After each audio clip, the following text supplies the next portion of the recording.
implement is not diving too much into mechanic heavy shit. I'm not used to that format. I'm not used to not doing that. So all With this is mechanics, I just find like one lane, and then I find like all the things that I like in that lane. I see what works out of all those things, and then I just let the character kind of just go from there. And after that point, I just focus on the things that like the character.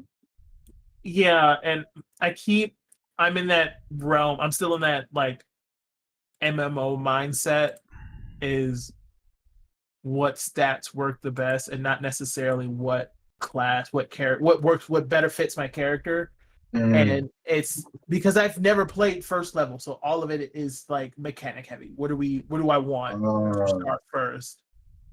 So like Icarus is a prime example of that. Like I was, I remember when I started with Luna, I was like, yo, I should probably just switch to Leyline, thinking that it would be easier, but it doesn't fit her character at all. Yeah, I usually sit down and I read through all of the class. Like I'll pick like, all right, what class haven't I played yet that I'm interested in? And then after that, after I pick that class, I start reading all like the archetypes. Yeah. And then I'll see if I get inspired by anything, like if the character comes to life in my head.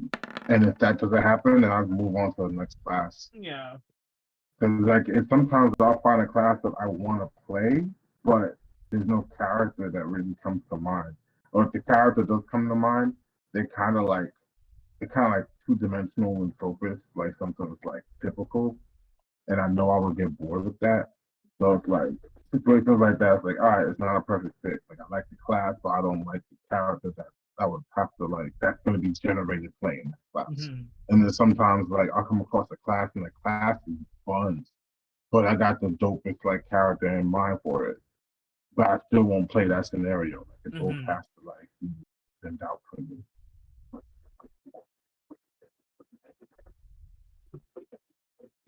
That's why I like archetypes, because sometimes like you could come across a class where you're like not really inspired by the class, but the archetype is enough to inspire you. Yeah. All right, Adler, roll initiative. Icarus is the first character I've ever played that has an archetype. So a lot of it is different. So I'm not only am I learning how to play a sorcerer, I'm learning how to play a sorcerer that's an alternative version of a sorcerer. So like I'm essentially learning two things at the same time.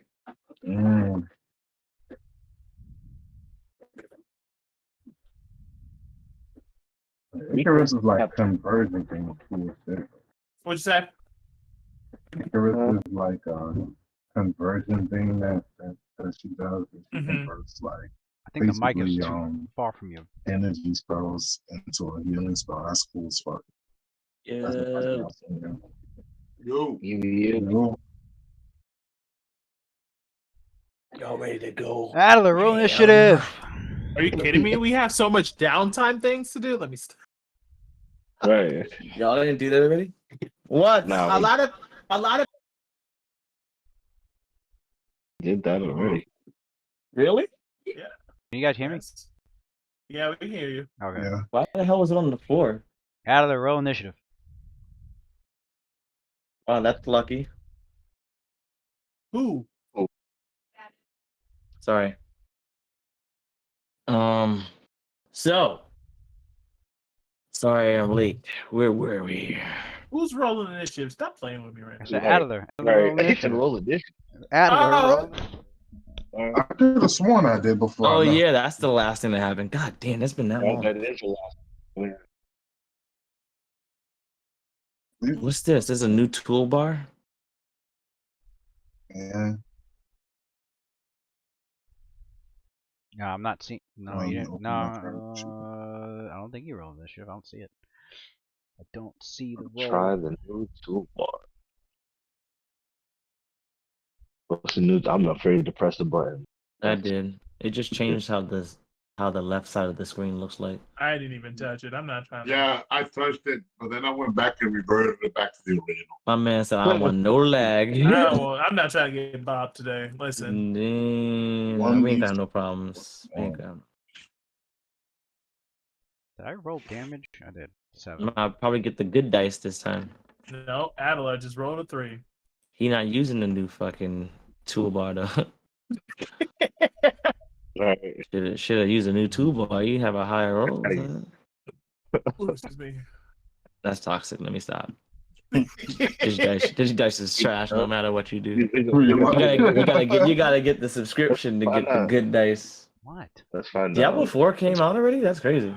I didn't know that. Yeah, Nah. my brother, my brother just called me like when I was at your house, Yeah. It and matters. he kept insisting calling me like that FaceTime. I'm like, what the?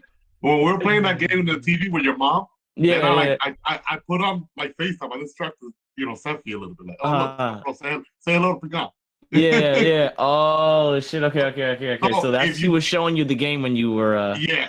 So he was showing me That's the got right. If you bought the game pre-order early. pre-order, you can play. You can start playing that stuff today.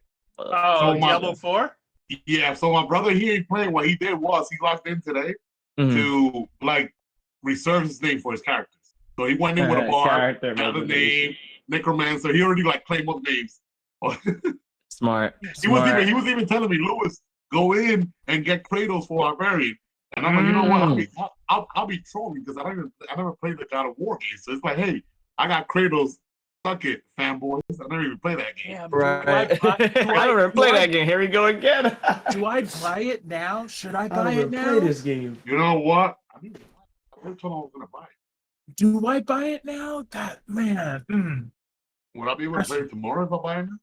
I think Lucian so. rolled a 20 for what? What the hell's going on here? Go I ahead, was I'll just- get downloaded. I just wanted to see if No, you have to buy the fucking. that's what happens when you have the new toolbar. That's Oh, how you have the new toolbar. there it is. Truth at work. It's a 20. It's a 20. No, Telling you you, have to man, buy the telling fucking- you. it's the King special toolbar. edition fucking King- play now. King Look at Cullen. that shit. King Cullen's. It's a new Hey, who toolbar, that? bro. You gotta get a new toolbar. Who's what? Somebody just popped in and popped down type In our game? I can get these in the Discord. I don't know who it was though. these logging in hands. I'm not spending $100 on this game. You got me fucked up.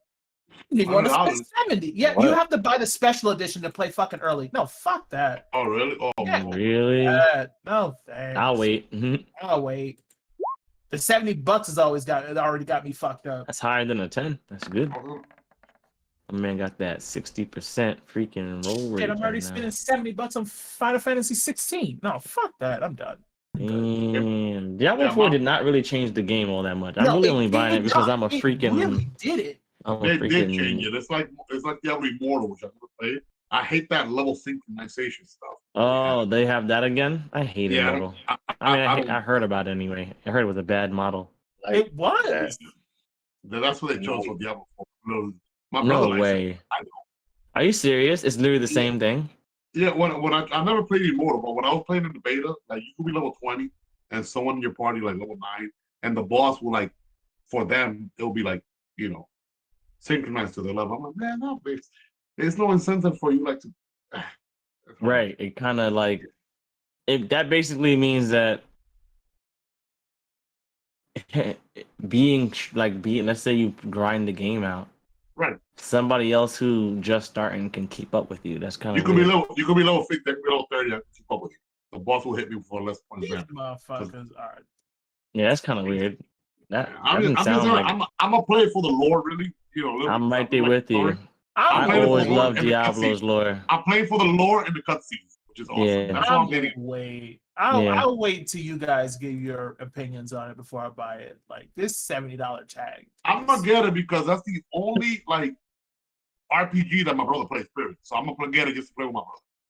Yeah, I just fucking play. That's a Final good Fantasy reason. 14 and Yeah, that's a good that's the only reason. game- Nah. Yeah, besides sports games, that's the only non-sports game he plays. Diablo, since we were like kids. I So still I'm gonna get play it. I three. played it. I play it. He's so passionate about it. I'm playing it really just to like to have that encounter have an with my brother. interaction. Yeah, Yeah, it's pretty quality much. time. Yeah, of course. I'm I not can really still playing play games. 3. 3 I'm, is still I'm lit. taking them now just to spend time with my bro. I'll take an L for you, my dude. I love you. Mhm. I don't know, man. That's $7. I already know my son Louis is gonna get bored. He gets bored so quickly. I'm not counting him. Right. I have a, but 16 comes out this month though. Yo, Adler over here getting tripped, getting freaking grappled. Like, what's happening, bro? Oh damn, GG. Like, I'm seeing a lot of rolls happen, and the people that should be paying attention are mad quiet. Everybody, that can't be good. Oh damn. These rolls. Oh wait, there I see like 13 non-lethal damage, like small font. I just noticed that up there. Like, I'm pretty sure Adler is unconscious right now. Yeah, that was for a fact. Again. Well, then again, unless level 3 kicked in, you probably got that HP. Did he get that? Because Someone just get HP like that? I don't think so. He rolls with V8 HP, no V6. And Look at this. Look at these rolls. This guy can't roll underneath the fucking 13. Who are you range attacking? Adelar. They were trying to kill him. Lewis ain't about that life. Lewis is not about that life. Imagine dying during downtime. Imagine dying during downtime.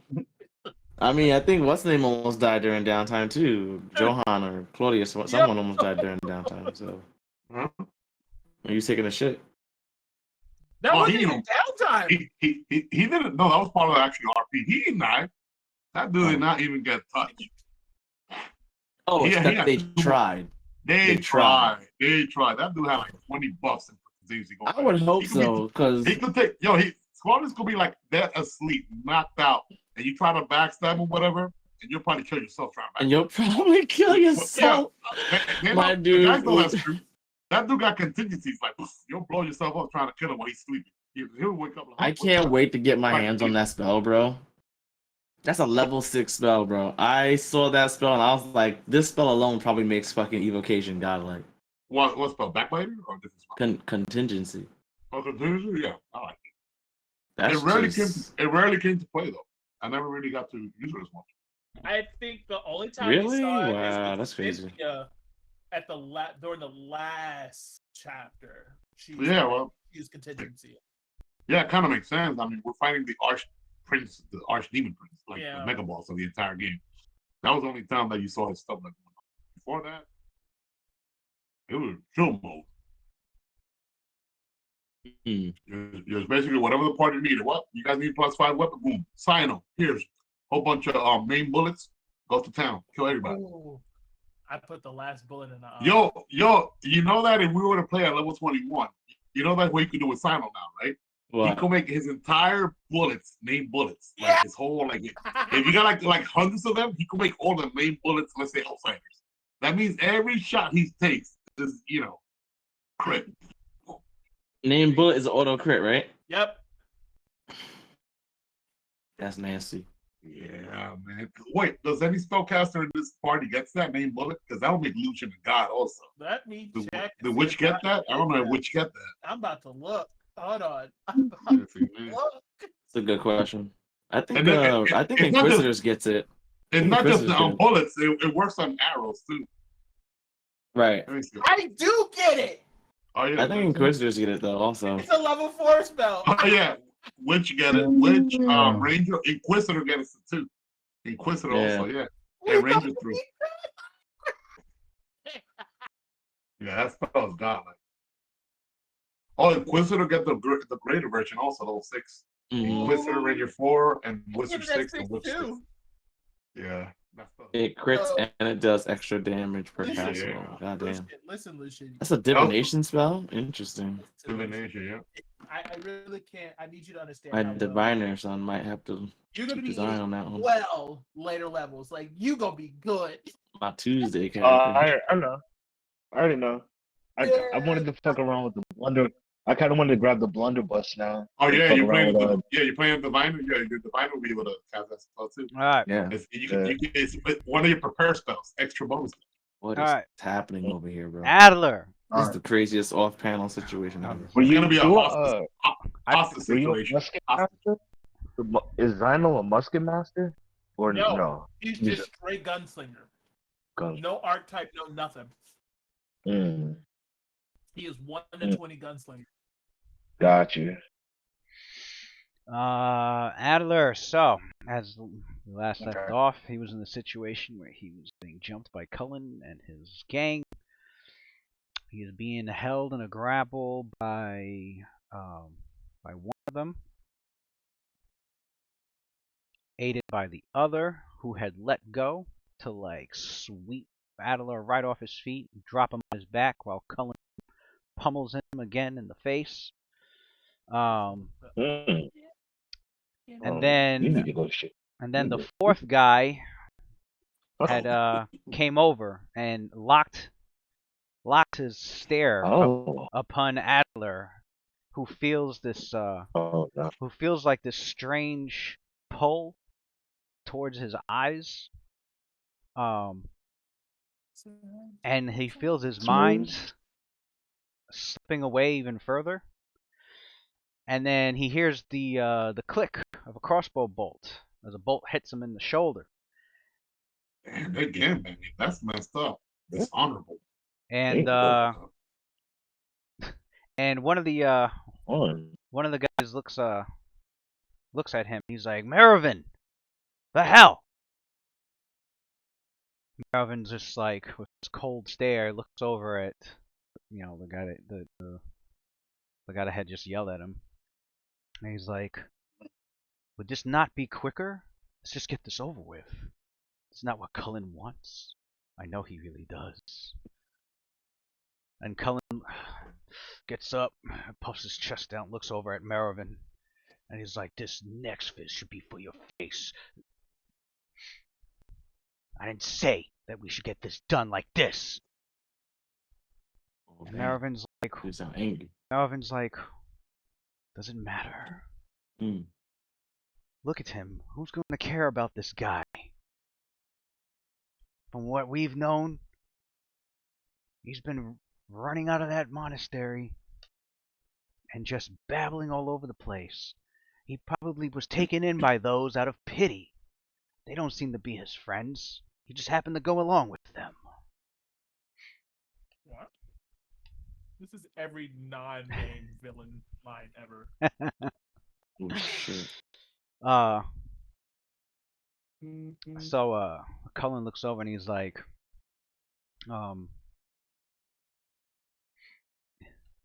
Just looking for a reason to be inhumane. for real. Cullen looks over and he's like, "You're too much of a loose cannon." He looks down at Adler, who can take his action. Unfortunately, he had the lowest.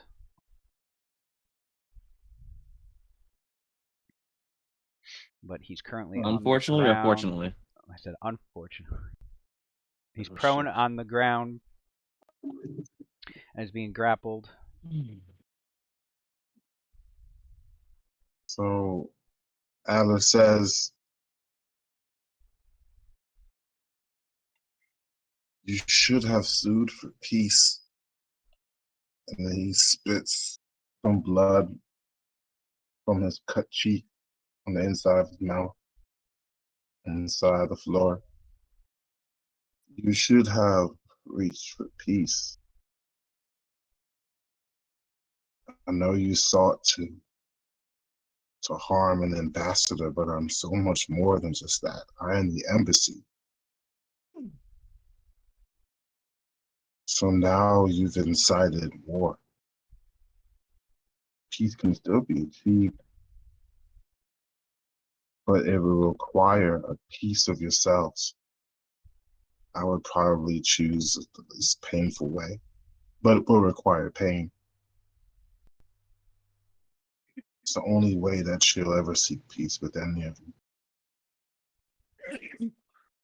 You can either give her a piece of yourself, or she'll take all of you. She doesn't stop. She can't truly die. She'll hunt you and track. And she'll spend as many body skins that he wears as he takes.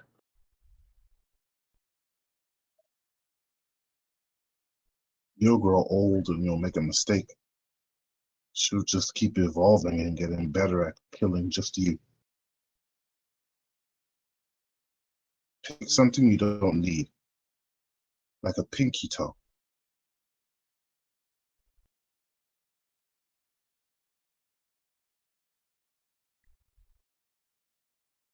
And then I will use standard action to either get an attack of opportunity because they have me grappled, right? Or no, maybe there's no attack of opportunity for spell abilities. No, it's a concentration check Yeah, since you're being okay. grappled. Right. Yeah, concentration. Concentration. My skill bonus right quick.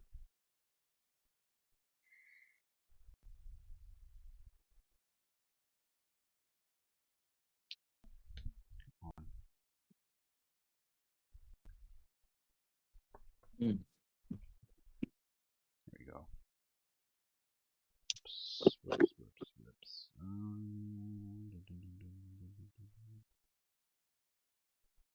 1d20. So it's basically the same thing as spellcraft. I use my spellcraft bonus Huh? Spellcraft. for concentration. No, it's just that your concentration is your cast level plus your charisma. It should be on your sheet where your magic is at. I was looking for the skill. I forgot my skill.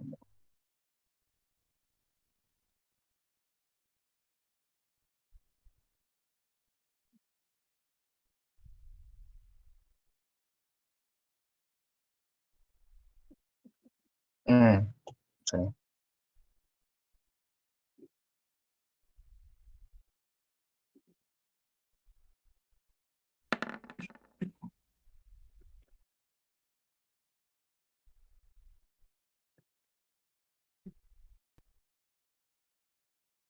Grappling and casting a spell using anything that requires concentration DC 10 plus the CMB plus the level of the. What are you doing? I'm doing Monsters Summoning 1. Alright. Was it double the spell level? Plus the level of the. Okay, so that would be 11 plus the grappler's CMB.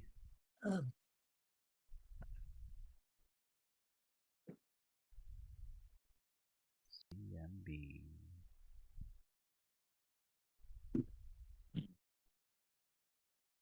That dude got All right. Rasputin in your butt cheeks.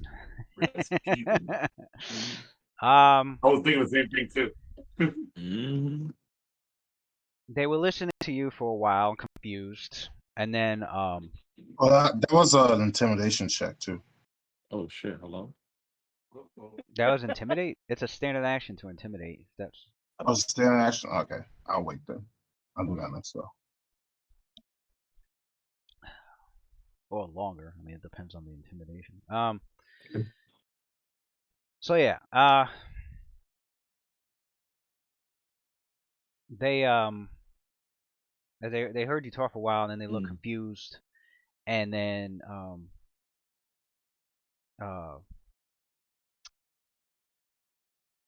the guy that had tripped, it was this one. I don't think your characters have heard their names yet. But he, the one he had tripped, he was like, "Hey, we shouldn't be letting him talk. He's a caster. Take him out already. Cover his mouth." And then the one that's grappling him, tries to, he's trying to like maneuver himself to get around on Adelar's back so that he can wrap his mouth, his hand over his mouth. But Adler's just like, he's struggling to push him away while like maintaining this intense focus. And Cullen's like, no, Maravin, the guy that had done that weird kind of a hypnotic stare at him, that felt like that. By the way, was that a mind affecting thing that he did to me? That's gonna make sure that you counted my bonus. Yeah. I mean, it's the stare didn't have a save and throw attachment to it. Okay, I don't mind. It was just it was a strange supernatural stare that seemed to have weakened. Actually, in fact, it's felt as if his mind, his will has weakened further from the stare. Gotcha. So he has actually a -2 penalty to his will saving throws. So whatever this guy's doing, not a form of not an ability or a form of magic that Adler has seen. But but where was I at? Oh, Melvin's like, quickly now, and he's like, you see Melvin like loading his crossbow back up. He's like, quickly now. Looks like he's looks like he's looks like he's trying to attempt to use magic. And before like, so Cullen's like waiting for the, from all the jostling around, he's trying to get an accurate blow in. So he raises his fist again to go hit Adler again. But that's when you're summoned. And what he summons is the alien sanguine ooze form. All right. I believe it's called, what do I call it again? Who does he? I mean, how does over who? He summons it. He probably I would say he summons it on the edge of where he is. So basically, actually, he would summon it all over himself where he is, so it would get So it'd get him and on everybody top of else. him, everybody. Yeah. Well, they probably won't do damage to him, but they'll just get everybody else that's nearby. Mm-hmm. So that'll be everybody but Maravin, because Maravin's not. He's he's about like 10 feet away actually. I call that this one again. Oh, they call it the bleed. It's that swarm that looks like an alien. It looks like slime, but it's like it's red, so it looks like blood. That one. So it basically appears right in the air above them, and since Alice ponies look straight up, he could see it be like behind them, but since it's above them, they probably can't, and it basically just rains down on them. Probably feels like rain until it starts to actually move. You said it was the sanguine ooze. Okay. The bleed. We gotta pay rent. Yes, we do. All right. So it's cool. It's like covered in slimy red blood. Of light to the chunk and like We haven't been like through for real. Cullen has to roll. They all gotta roll fortitude saves. What did the chunk got? Yeah, they gotta roll fortitude and then the victor. Everything. Alright. Oh, don't worry. They gotta roll for distraction too. That's if they end their turn. Okay. Yeah, if they end their turn in the ooze still, I think. Well, actually, let me double check. I don't know if it might be if they begin their turn or end their turn. Let me check.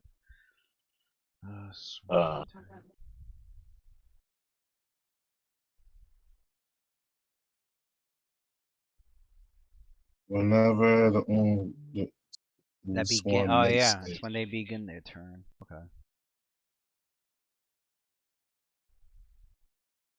So he's got to make another fortitude.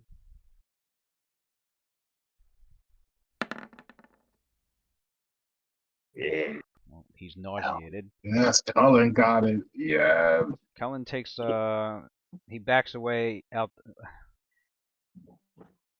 He uses his full movement to go as far from the ooze as possible.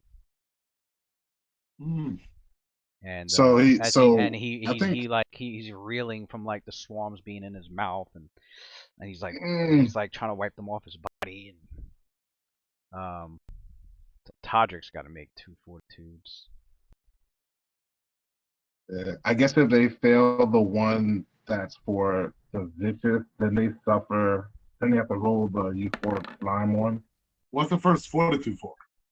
The viscous only One is for the viscous is only affect them if they're size small. Oh, size small or larger. Okay. so small or Fine. larger. That's okay. Wait, what? Or be covered. So they gotta those who roll for fail that too. are entangled. Man, it's like 3 saving throws. Yeah, it's 3 saves. So I don't know if Buddy was able to move like that. That's a triple threat. Oh, ability. Sounds That's goblin. godlike. Where's he going? Threat Where's he from going? a, All from right. a Where'd he They go? didn't. level one summon? He managed to wipe enough of them off. They're not entangling him. Okay. Todrick passed both his. He's got the roll the reflex. That's crazy. A level one summon doing triple threat abilities like that. I think he passed the Right. reflex. Oh, Yeah, he passed the reflex. So now I got he passed all glasses his on now. saves. It's 1 reflex save and 2 fortitudes. Yeah, and then Rastafan's done. Todrick failed his. Let's go. No, he passed his he's- reflex.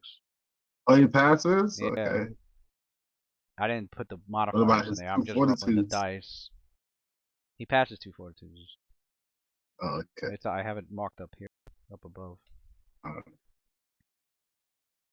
Ooh, somebody got a 2. Nice.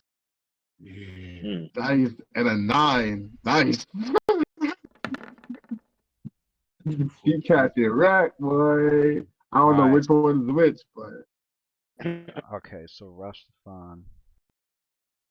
yeah, Rastafari, he's hurt right now. Let's get it. He passed both his fortitudes, but he failed the reflex. So Oh, tangle. Todrick, since Todrick's the one that passed, Todrick's the one that's Man, looks like Rasputin. Todrick's the Huh? one. No, Todrick's Yeah, the that's the one that shot me with the crossbow. No, Yeah. this one is. Hmm. Yeah, Rasputin. Todrick. Yeah, Rasputin. Rasputin? Yeah. Rasputin shot the crossbow. That's why he gotta die first. Yeah. I mean, I let So him wait, go. we if do they have give our me a third finger sheets or something. no? I wanna I'm shoot using my this second thing. level one. Oh shit. This thing right here. He's catching a bullet. So Lewis, we're not third level or we are? Huh? Hey, everybody's 3rd level. Yeah, we are, right? You said everyone's third Yeah, level. yeah. Nah, They're trying to bro. get You don't close. want me to get that third level sheet. Hit him with a totally different summon. You don't want Yeah, that. That's what he It's second said. level. It's second level. Uh-huh. There's no way. We're level Guys, three. We just nerfing got himself back. for no It's reason. That's definitely a crazy. Nah, Adam is level 3. we just got back. I'm It's like updating a my day. sheet then. I'm Adam updating is my level 3, I sheet. think. Adam is level 3, I think. Was it Yeah, level- we're all, I thought we were all level 3 today. Nah, I thought we were using on level 2 sheets. No, we're level you 3. got man. jumped as Hey, level 3 players. And no, You got jumped to level 3. Yeah. Well, I don't have my Sure. level 3 character sheet. I got my level 2 one. Louis Sound send us all our character sheet. In the chat. I that gotta, man nerfing himself for no reason. I gotta I'm resend. not. I only got I gotta resend his. Atlas level 2. Oh, okay. I'm thinking about the other. Yeah, you're already outnumbered as it is. Don't nerf yourself to level 2 character sheet. Like, come on. For real. Get that level 3 You're goodness. getting jumped, dude. Like you need all you can get. Yo, if I got level 3, Yeah, go. about to go that monster summon too. Yeah, that's what I'm saying. Like, why you cast Monster 71? At least cast Monster 72 and summon multiple creatures. Summon the That's what I'm Black saying. Swan. She would put hands on these motherfuckers, boy. See Do more of it. the suffering. I can't wait.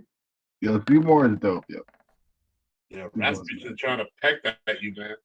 He's shot again. Rasputin he ain't messing around. Actually, don't I have cover if we're in the swarm, Louis? Do I have partial cover? Wait, what did Rastafan get? He passed, but he's entangled. Not that it matters. Rastafan's the one that's grappling you. He's still trying to find out what he's got to go through. So Rastafan's Well, he's grappling grappling you. me. So that means he's always going to be starting his turn in that space.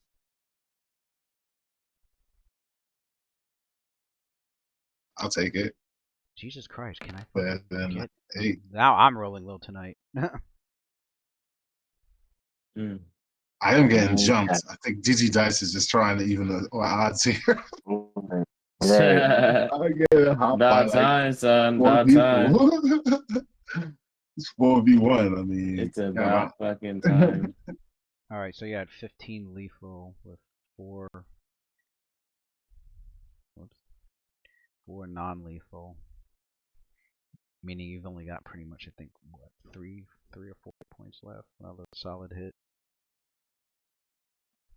Lewis, did you use average HP for Sabina or no? Whatever it was you told me, I think I think I said average. I think, yeah, you might have said average. I thought you said you were rolling, but I forgot. I don't think I'm gonna roll higher, unless I get to roll real dice. Once upon a time. You get to watch on this. You can do it on the stream. You can see it on the video. Put the camera towards the dice. He said point the camera. What y'all think? I should roll it or I should take average? Average is 5 HP. Average. I've been taking average for a Average. minute. I think you. Go ahead, average. Be a basic bitch. HP and like you're I did average every level. I did average every level so far. It's your birthday, He said, right? be a basic bitch. It's my birthday. Happy Happy birthday. Oh Happy yeah, you know what? birthday. I should get max Happy HP birthday, for these bro. levels. Yeah, you gotta live a Oh little, shit! I right? guess It's I your gotta birthday. You give gotta him. give a It's his little. birthday. Actually, hold on. If I really guess do get max one wish HP because then. it's my birthday, maybe I should get something else, like a retrain. Yeah. Like a Like reach. a retrain he would never let me get or something. Oh shit! You gotta retrain his race. Gonna be a half elf. I'm actually thinking about that. Yeah, retrain is godlike right now. Yo, Adler's I crazy got some enough. locked in Only- scores so that I much really tough wish I fallout. wasn't locked in. Only person gonna remember he used to be a half orc is that. Nobody's gonna be. Okay, Todrick's Todrick's entangled, but he's not I'm gonna take nauseated. average because I kind of want that locked So in. That Todrick, retrain. he maintains his grapple and I think that means I have 41 HP. he tried. You know what? Does he try to go for a pin? He tries to go for. He tries to go for a pin.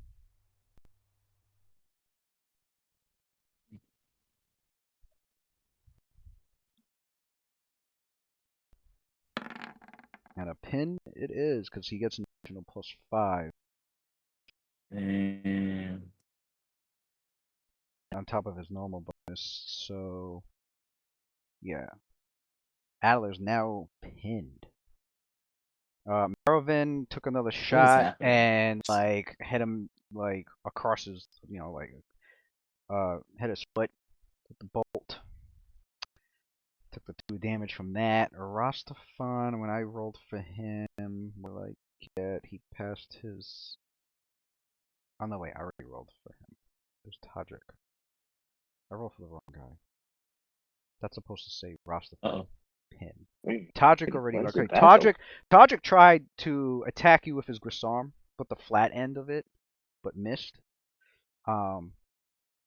He's the one that passed all his saves. He after his attack, he backs away as far as possible as well. It takes a full 30 feet. Actually, no, he goes 20 feet. He goes 20 feet. 20 feet away. And then the crossbow bolt happened. And then after the crossbow bolt, Merovin backed away 15 feet. And then with Rastafan as the last one to go, he is the one that he's entangled. He passes he passed the nausea and the other fortitude for the sanguine's special attack. Passed those, and he chose to roll a grapple check to pin. So Adler is pinned. Wait a second. What about distraction? He passed that one. I should say he passed the first two, but failed the entanglement. So The third one. Okay. yeah. So he's covered in the swarm that's holding him.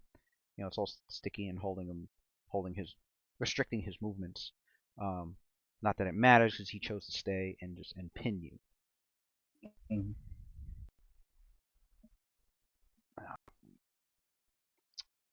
My phone's all caught up underneath.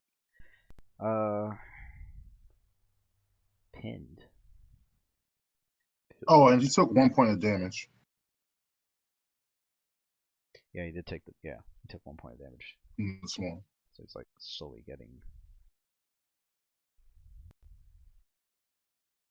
very slowly getting.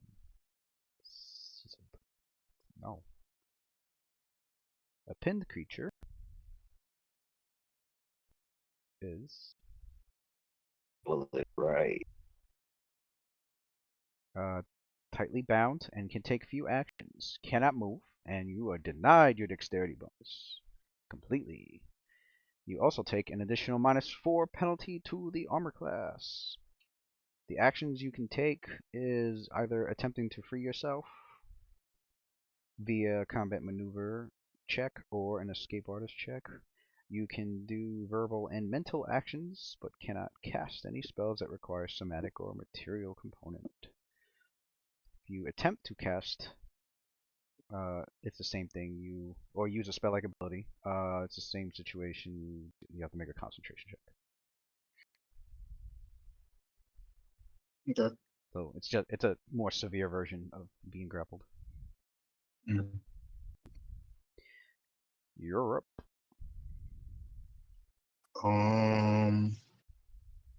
I will make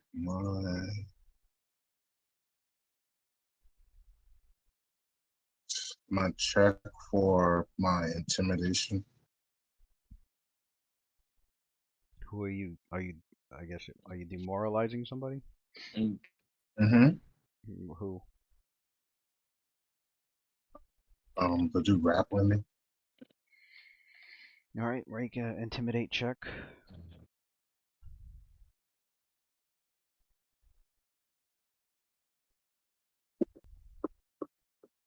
Meanwhile, Cullen's calling out, everybody, hurry up. Take him down. He doesn't have much fight left in him.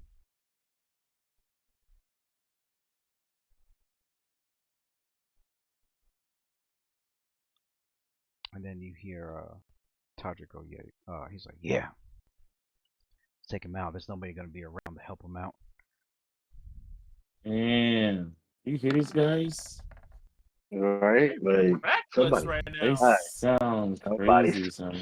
And then crazy. and No one's gonna Rastafan, help them right now. Rastafan, you can feel his grip on you getting a little shaky as he's been demoralized. He has a -2 to his he's shaken. -2 to his attacks No and one's gonna saving. help them right now. -2 to his Let's attacks. That's the last. That's the Rastafan. You still need peace if you want to. Just leave. Maybe your pinky in the tip of your ear. Something you won't miss too much. She either takes a piece or she takes it all. Oh, you think he's She sick? doesn't need to sleep, She made but him you do. shaken. So that he gets the penalty to his saves. I see what you're doing. Yup. This guy. I'm As like, soon as he gets the penalty to save and he failed that fortitude and started vomiting, so I'm a free man. you can tell that Rastafan's like, he's very unnerved by the calm, patronizing statements that your character's babbling, and you can sense that he's he's being shaken by and the fact that he's covering these oozes that you managed to summon while he was trying to grapple you without speaking, without fucking using a material, like you didn't cast a spell. So they're like holy shit, you know, he's also thinking like, oh, this guy can still like pull out some kind of conjuration magic while I'm doing this to him. So like he's conjuration magic. He's pretty unnerved, and it's decreasing his morale when it comes to putting up much of a fight. So he has a -2 to his attack and skills and saving throws, which means he's gonna have a harder time resisting the oozes attacks that's covered. That net gain of +2 boosted to DC 15. Now and he got to roll 3 times. Cullen's like, well, he's already entangled, so with Cullen's turn coming, with Cullen's turn, he's like,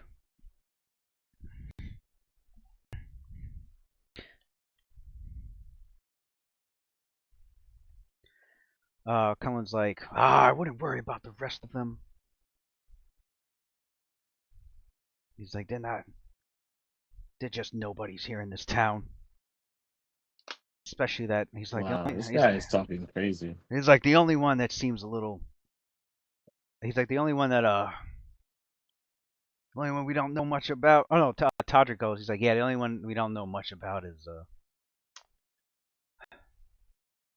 the guy with the shades.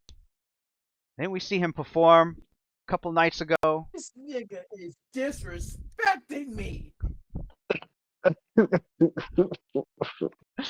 And Meravin's like, yes, he was doing his performances at the Lady Luck Tavern with that strange mechanical weapon of his. And they're like, yeah, that one. Don't know much about him, but doesn't seem all that much. Guys, ignorant. Oh, so I understand, Cullen. I understand why you did what you did. You need people to listen to you. They won't listen to you unless you show them that you're worth listening to. You're both in the same position. I need a piece from every last one of your bodies.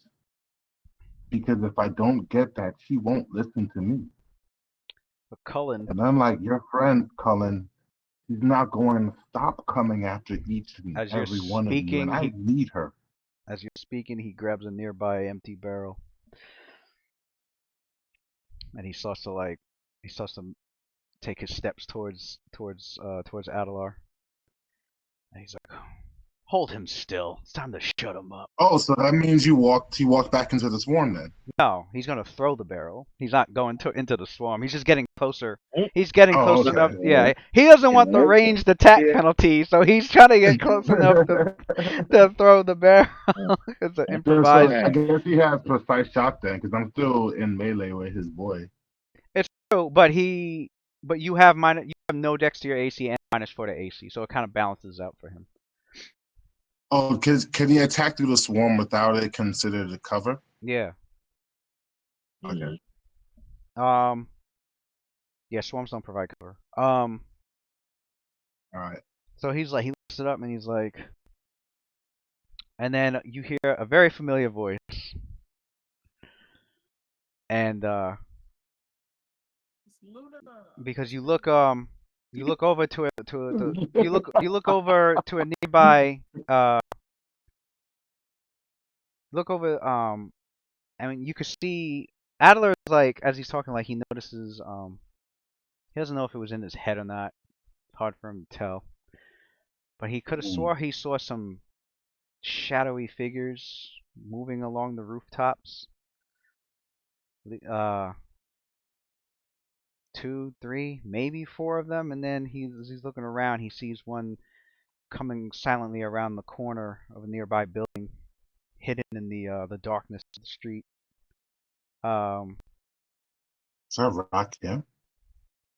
And I then see it. then That's crazy. you hear a familiar voice as it rushes up on Cullen and does a sharp kick in his back. Ooh. Cullen is stunned and drops the barrel, reeling from the pain. And as he like doubles over, you're able to see the figure behind him, and he's like, he's got people that care for him. I'd back off, Cullen. This will be your last night. And you see, entering into his martial stance, leader of the monastery of the Old Order in Daggerford, Drayson. Oh shit! And then This dude came out of nowhere like you see motherfucking the figures that Nightwing and were shit. the figures that were on the For roof. real. The figures that were on the roof flip off. They land surrounding each of the other guys. They're all wearing like these dark gray like monk robes, and they lift off the hood of the robes, revealing themselves. They got the symbol of the order, the old order, on them as they stand they get into the stance for their martial arts stance, and they start staring down Cullen and his entire gang.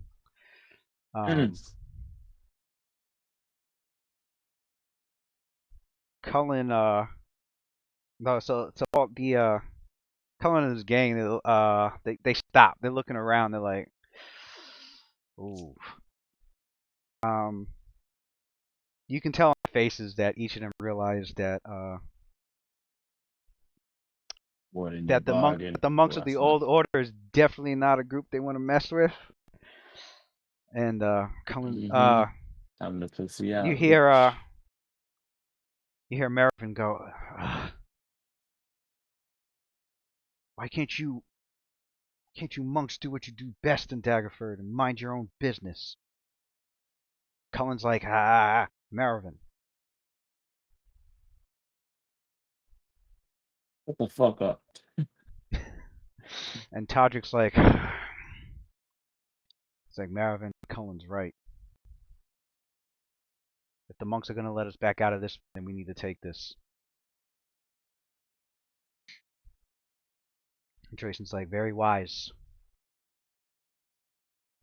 If only you could put that wisdom to good use and learned our teachings at the monastery and live a more fruitful life than this thuggery that you're doing here in the streets of Daggerford. Thuggery. Tomfoolery. We have every reason to beat you all down and take you to the jails right now. But this is your second chance from us. And it's the only chance. Back off, Cullen. Feel bad that I couldn't be there for Adlerson. Damn.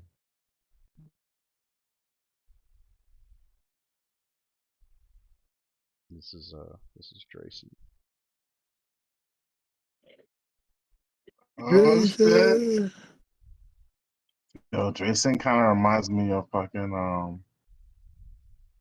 what's this dude's name from fucking Star Wars Rebels? Oh man. Oh, He was his mentor. nah, yeah, I know who you're talking about. Just the beard with the gray on the end. No, I know who you're talking about. Shit. Yeah, he's the one that Darth Maul fought him, and then like he got blinded. Oh my god. It starts with a K. Callum? No, not Callum. Yes. Cal. Then you may be thinking about Survivor. Survivor, the old Cal Katarn is a different dude. But Cal does sound familiar. No, it's But Cal may be the character from it's Kanan. Jedi Survivor. It's Kanan. Kanan, yeah, Kanan. He looks like Kanan, bro. I'll always be forgetting his name. I don't know why. Because he has that's the name he goes by, but he also has a real name. Yeah, I remember his girl called him Kanan. She was a cool ass character too. Hera, yeah, there's Hera, Zeb, Chopper. Ezra. Ezra got mad. I didn't really like Ezra in the Got an beginning. epic but look. That's and why I I can't. love That's him. why I can't wait for Cocky. the. That's why I can't wait for But the towards the end, I really started liking Ezra, man. When he started Ezra, stepping up. Sabine. Yo, That she was the Sabine's the cool, bro. Mandalorian.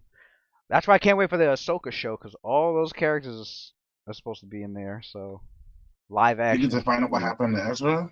Yeah, and Thrawn. They're both in That's they're both in dope. that show. That's dope. The Ahsoka show is basically Alright. gonna be like half of a Rebels show in live action, pretty much. Because you got Ahsoka as the main character, but then you got Sabine's in there. Sabine, Chopper, Hera is in there. You see them in the trailer. You see Ezra in the trailer too, but you only see like a hologram of him, so you can't really see like his live act. You can't really see like the details, but they have the actor for him also. And then I haven't seen Zeb. Zeb showed up in the Mandalorian season 3. You see he's a key cameos in there for like 20 seconds, but I wouldn't doubt that he shows up in Ahsoka. It would make sense. They'd show the whole crew. Mm. My boy But yeah. Draven showed up, yo. His real name was Caleb Doom. That was his full name. Doom, and he was like connected to like these Force wolves or some shit like that. Yeah. He became I forgot the name of the wolf breed, but it's like these wolves. It went like, back to his connected to planet, the I Force. remember, and he like That's what it was. they like I remember that episode. Those wolves had like they used to use the force to be able to basically teleport. Mm. But yeah, I can't wait for that. But yeah, my Show's boy like- Draven, I think it's man, supposed to be out later showed this up with summer. the foot or rats something. and shit. Does he have a staff like that too? That's cool. Yeah. Trayson. Drayson, sorry.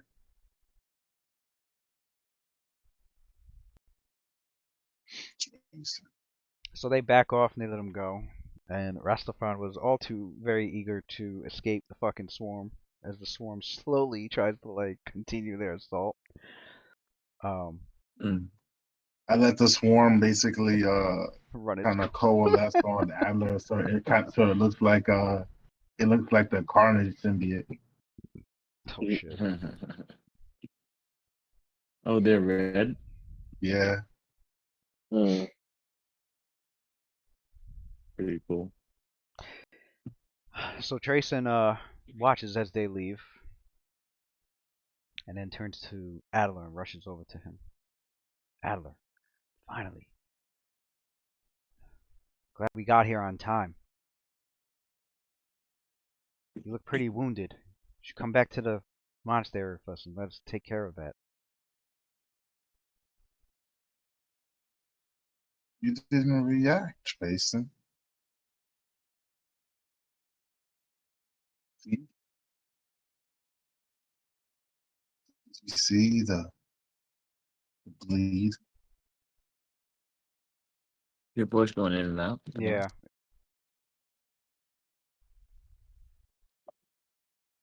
Do you see the bleed, Drayson? Yes. Yes, I do. We have a lot to discuss. Oh, my ribs and my face. Yes, we do. There's a lot we'd like to hear. We've been... It was a bit more difficult to find you this time around. It seems you've made some friends. Besides just Braum. I haven't I?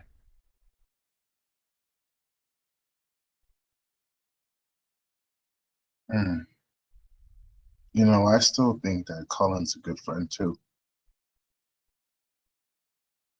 Well, pretty sure Cullen doesn't feel the same way about that. Come.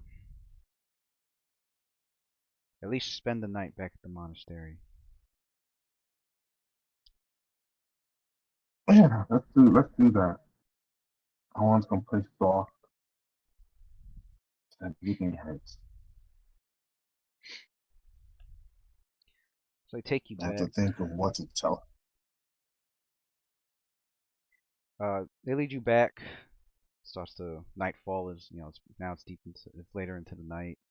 They serve you hot warm meal, some kind of some rabbit stew with some bread, some butter, some garlic, seasoned up rabbit stew. They they have his room prepared, bath prepared, tend to his wounds. Drayson, in fact,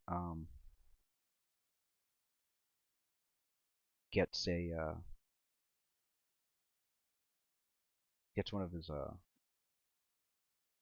friend of his, cleric of the Morning Lord, Lathander, and you can hear Drayson outside your door going, "We've made our donation. I would like to call it in. If you may, would you use the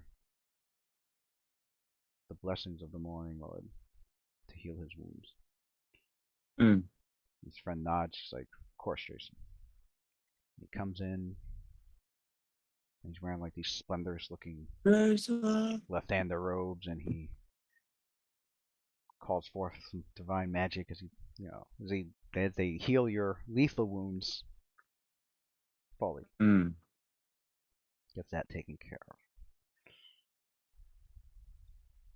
Adler keeps the crossbow bolt. You what? The crossbow bolt they got shot with. Yeah. Keeps it.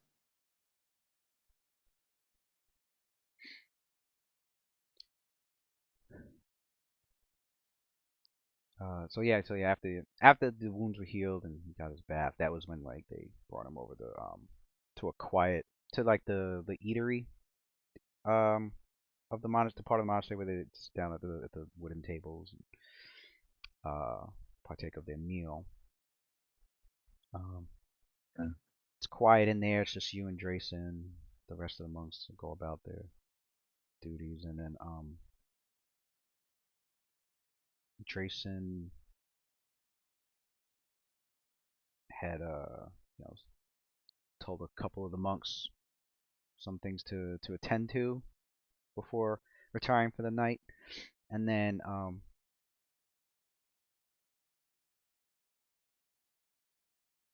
he sits down and he's like, "Well, let's hear your stories."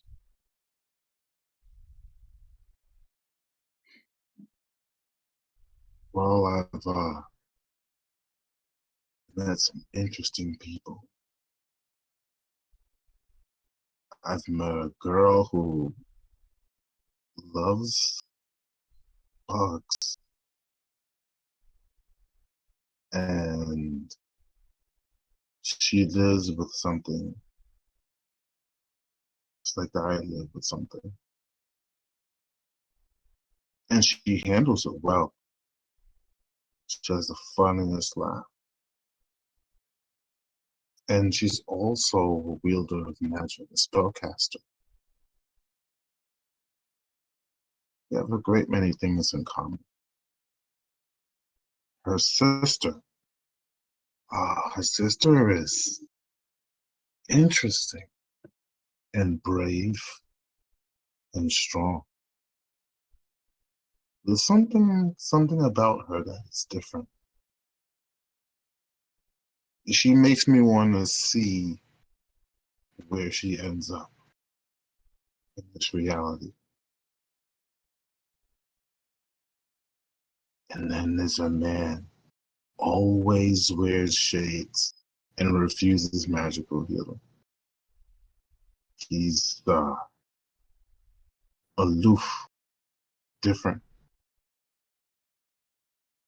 Like if you gave a shadow a stick that makes a big boom.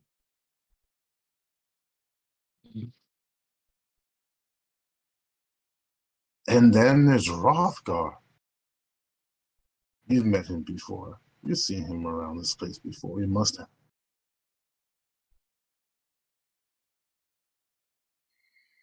No, the last time. Haven't you? The last time I've seen him was the time that he brought you to me. Although we have been hearing news of his recent station here and how he patrols the graveyards and the tombs of those who have passed to the next worlds. He attends to his duties faithfully as us monks tend to the faith of the old order. Ironically, we went grave robbing, or no, what Cullen and his friends did was grave robbing. We were grave exploring, and we found the most peculiar of stories. The Ifrit and the Jinn had a war, fighting for supremacy, most likely. The dichotomy between good and evil. And in the pictures depicted, evil won. The good died, the Jinn died, and was sealed away. Using this fatal egg like it was hatched by Shar herself, broke down the Jinn to the smallest units of its very being, and then sucked it up like spaghetti from your plate to your mouth. And it was gone. They built an entire place just for him in his honor. And it was done by the very people that killed him. And that's not even the end of the story. It culminates in the thing that I'm really excited to see. Although I'm pretty sure my friends aren't as excited as me. But I figure I'll think about all that later. What's most important is that there will come an age of worms.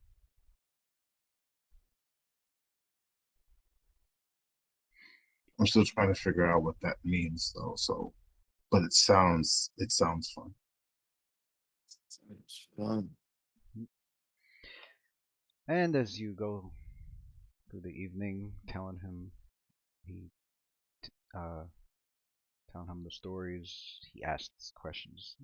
As a follow up, you can tell Galar can tell that he's very very interested in hearing Adelar, and the questions he asks shows his interests. And as the story catches up to the current state of affairs, he looks at Adelar and he's like, I knew this day would come. Adelar, we've been doing our best to supervise your safety, and I know it hasn't been easy feeling cooped up here. At times I understood you did find peace in that, but you had your days where it was too confining, and we had to drag you back here for your safety. Adler, I do believe you are aware of your heritage. But if there's one thing that I'm sure of, is that we can't keep you here forever. And it's clear there's something greater for you out there, but also very dangerous.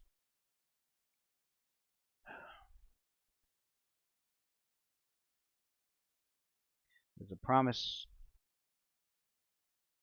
that I am to keep, and so I will. I believe the day has come. Get some rest. I have a gift for you in the morning, before you go back out to your adventures and with your new friends. But be sure you're still always welcome here in a time of need.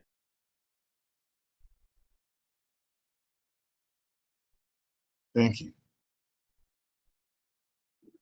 Brother Drayson. Thank you.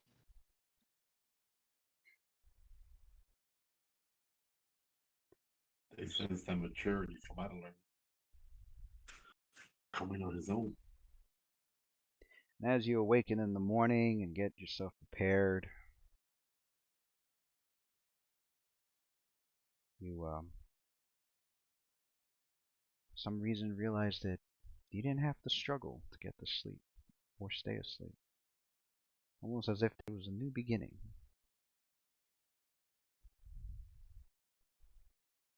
And dawn rises and Lathander's light shines through the window of your room.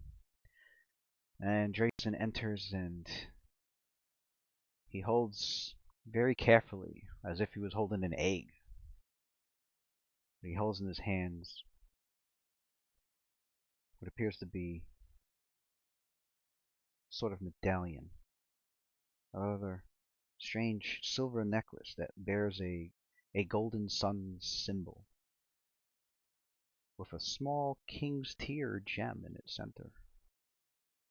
Although you weren't sure what kind of gem it was, Drayson tells you it's like the gem in the center is quite a rare gem known as a king's tear. And he hands it to you. And he goes, "It is enchanted with magic. The magic to draw forth your inner self and project it."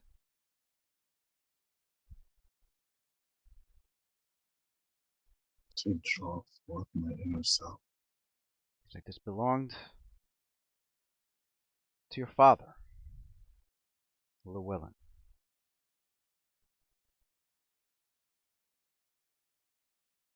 And he told me, give this to you when I think it was your time."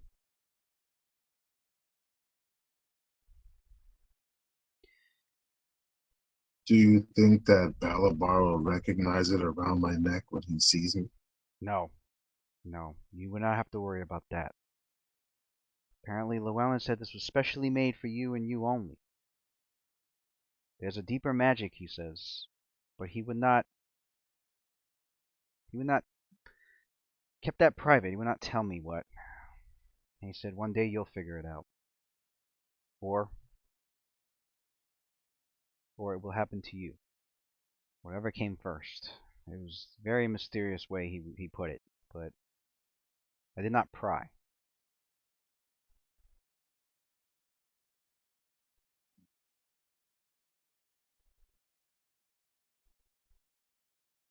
So, are you very, I don't know what to say, Grayson.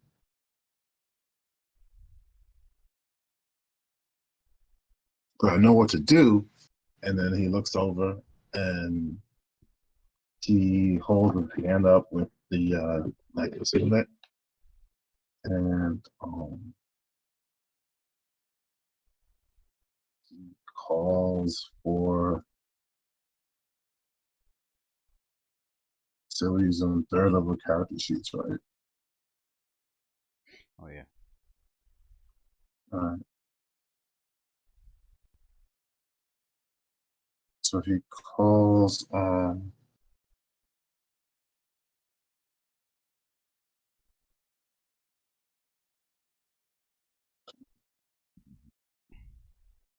we go. He calls forth the alien Leshy Gord, more of the suffering.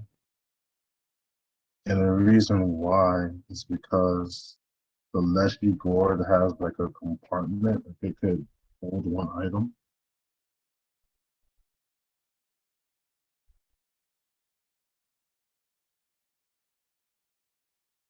Oh, he's going to store it in there.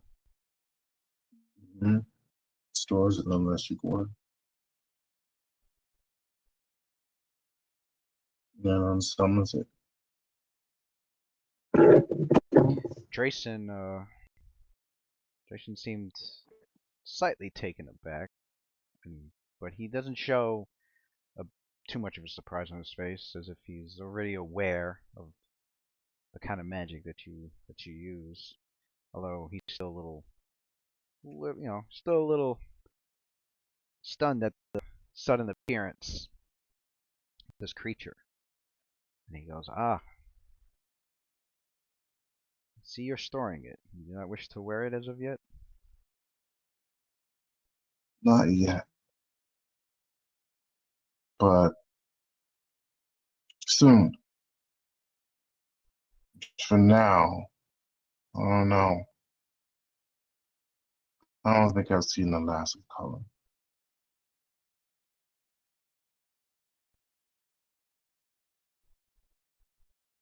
Maybe when I get a little further away from town.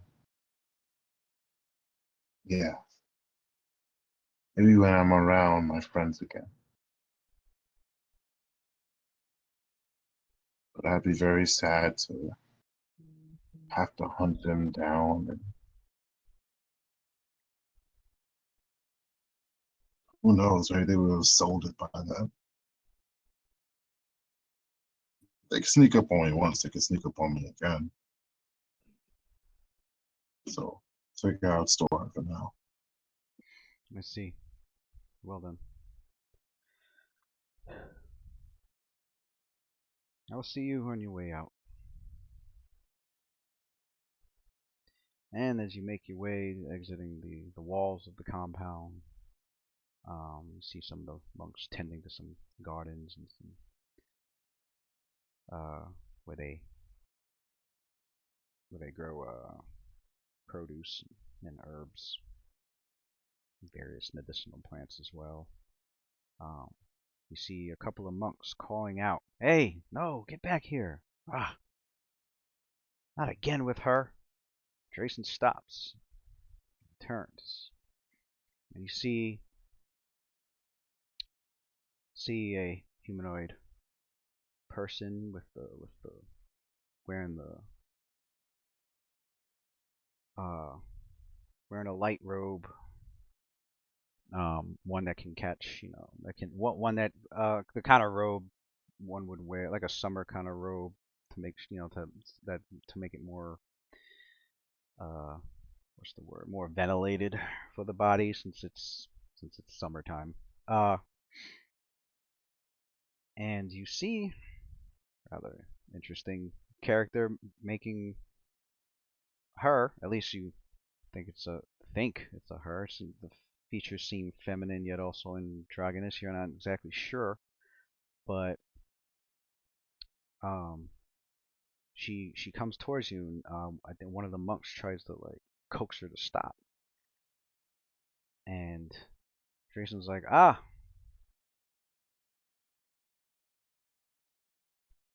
we just brought her in yesterday, Adler. She's it's a similar situation as yours. Different story, however.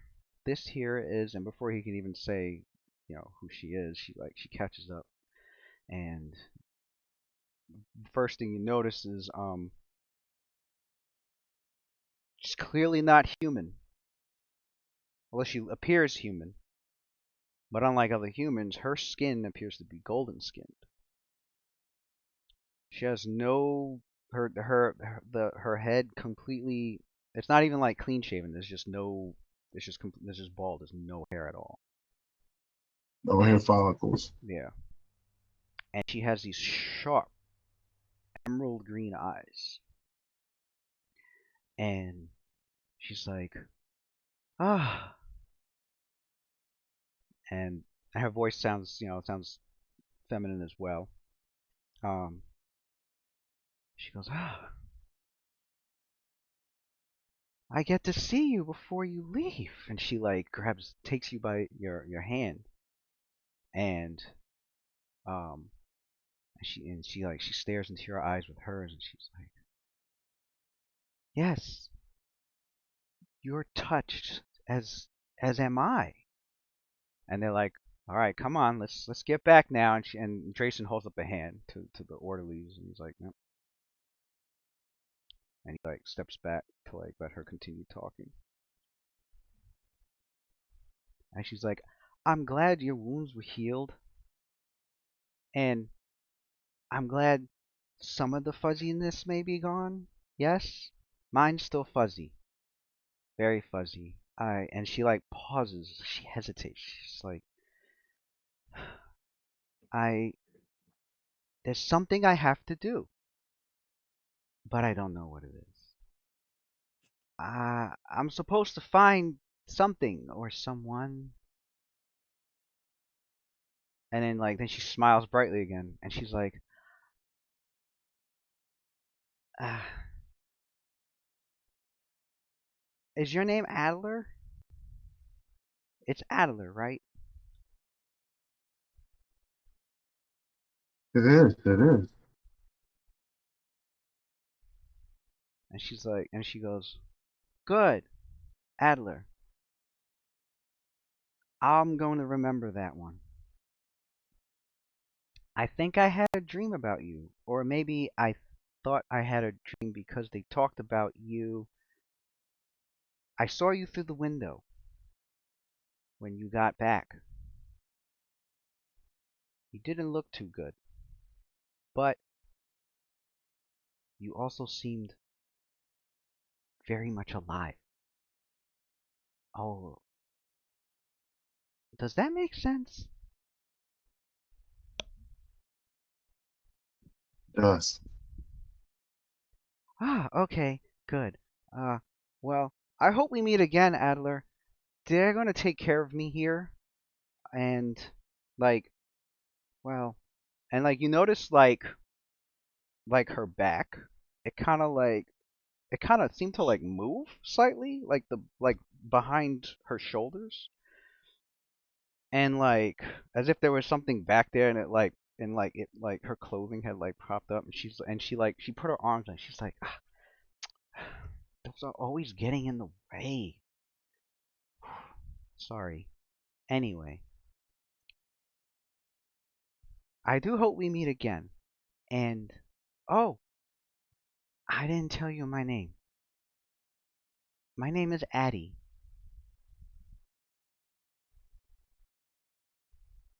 Alice smiles. That should be very easy to remember. It's like, okay, well, I hope I find who I'm looking for. It is who? Who? There's somebody I have to find. And I hope you find whatever you're looking for. I know you're seeking. Alec gives her a hug and he goes, I hope you get to live. Yes, that Not just survive, but live, experience. it's Like you saw me experiencing last night. she goes, oh, yes, me too. All right. Well met. And Well met. And she has the orderlies, guide her back inside the monastery.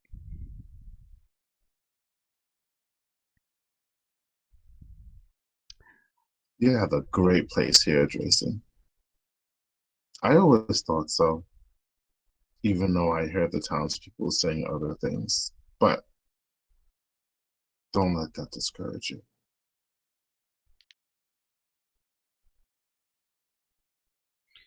You can trust that I won't. All right then. Take care of yourself, Adler. Remember, if you need help, you have nowhere else to turn to. Come back here.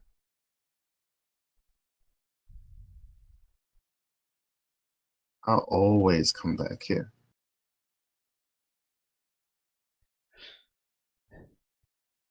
Oh, with that, Luna. Oh shit. As you get the summons from Elgita to go to the observatory and retrieve that green worm that was spoken of in the report and bring it to Delphin. You get to the observatory and find Adler there, going through. He's still there, going through the paperwork and. She waves more enthusiastically as she should have, more than she should have.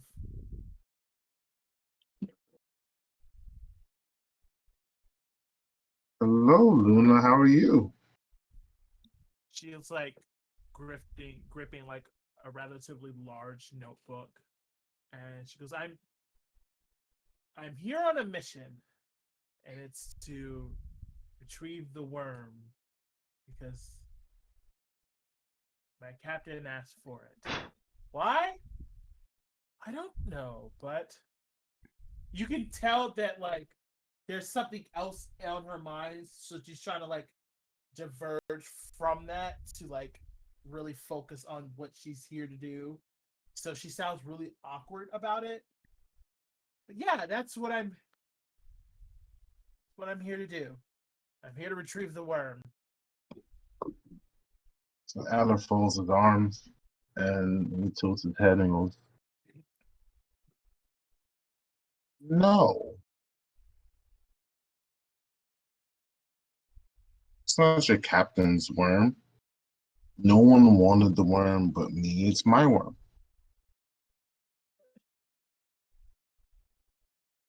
Kind of like she like gives like a deep sigh. She goes, "Trust me, Adler. I don't know why they want it either. But I feel like they could probably figure out why it's here in the first place, and maybe what we could use to stop whatever's happening at this point." But are they going to keep the worm? Will I see the worm again? Because I want the worm. That I don't know.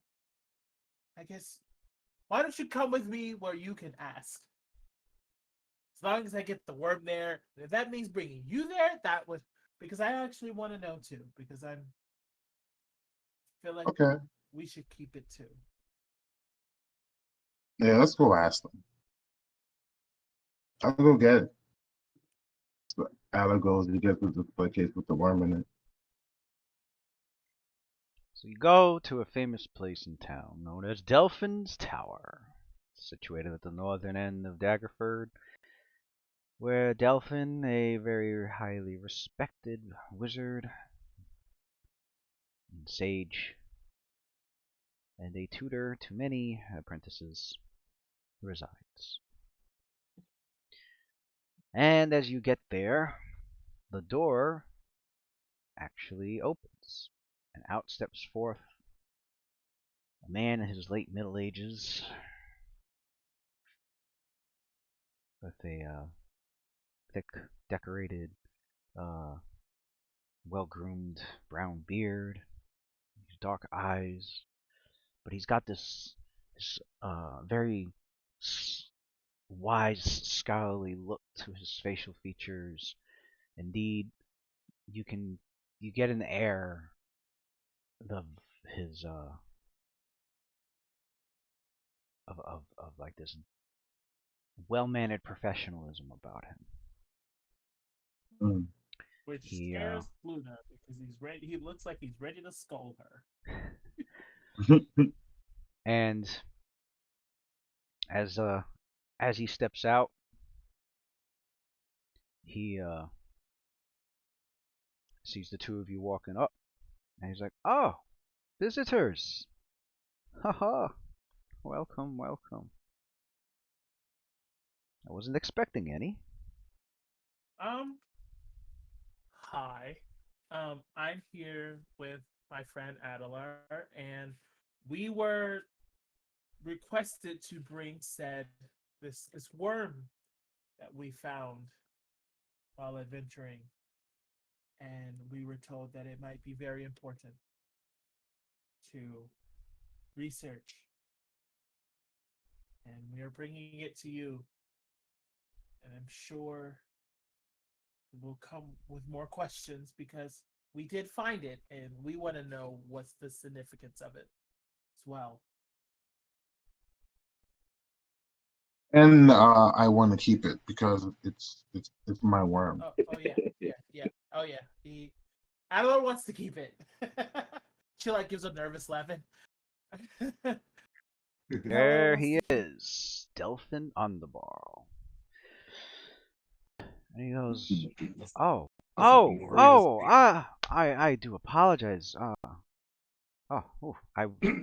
Had I known to And his like mannerisms comes off as like a very like one of those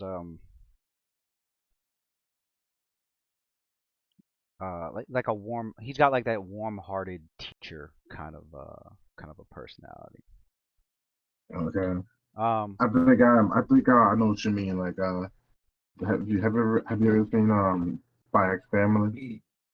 Yes, yes. All right, so you're talking about, remember the guy who was like the one of the head leaders of the school, the guy with like the long beard, who's always like looking for the kids to be the most Elegant? elegant. Yeah, like he has like a very fatherly kind of demeanor where Like not right, he necessarily. wants the best for you, but it's not like he's gonna be like, um he's like yeah. very teacherly too. Like he wants the best for you, but like he does it through lessons. Like he'd rather like let you figure something out for yourself and then be proud of you, like in the background.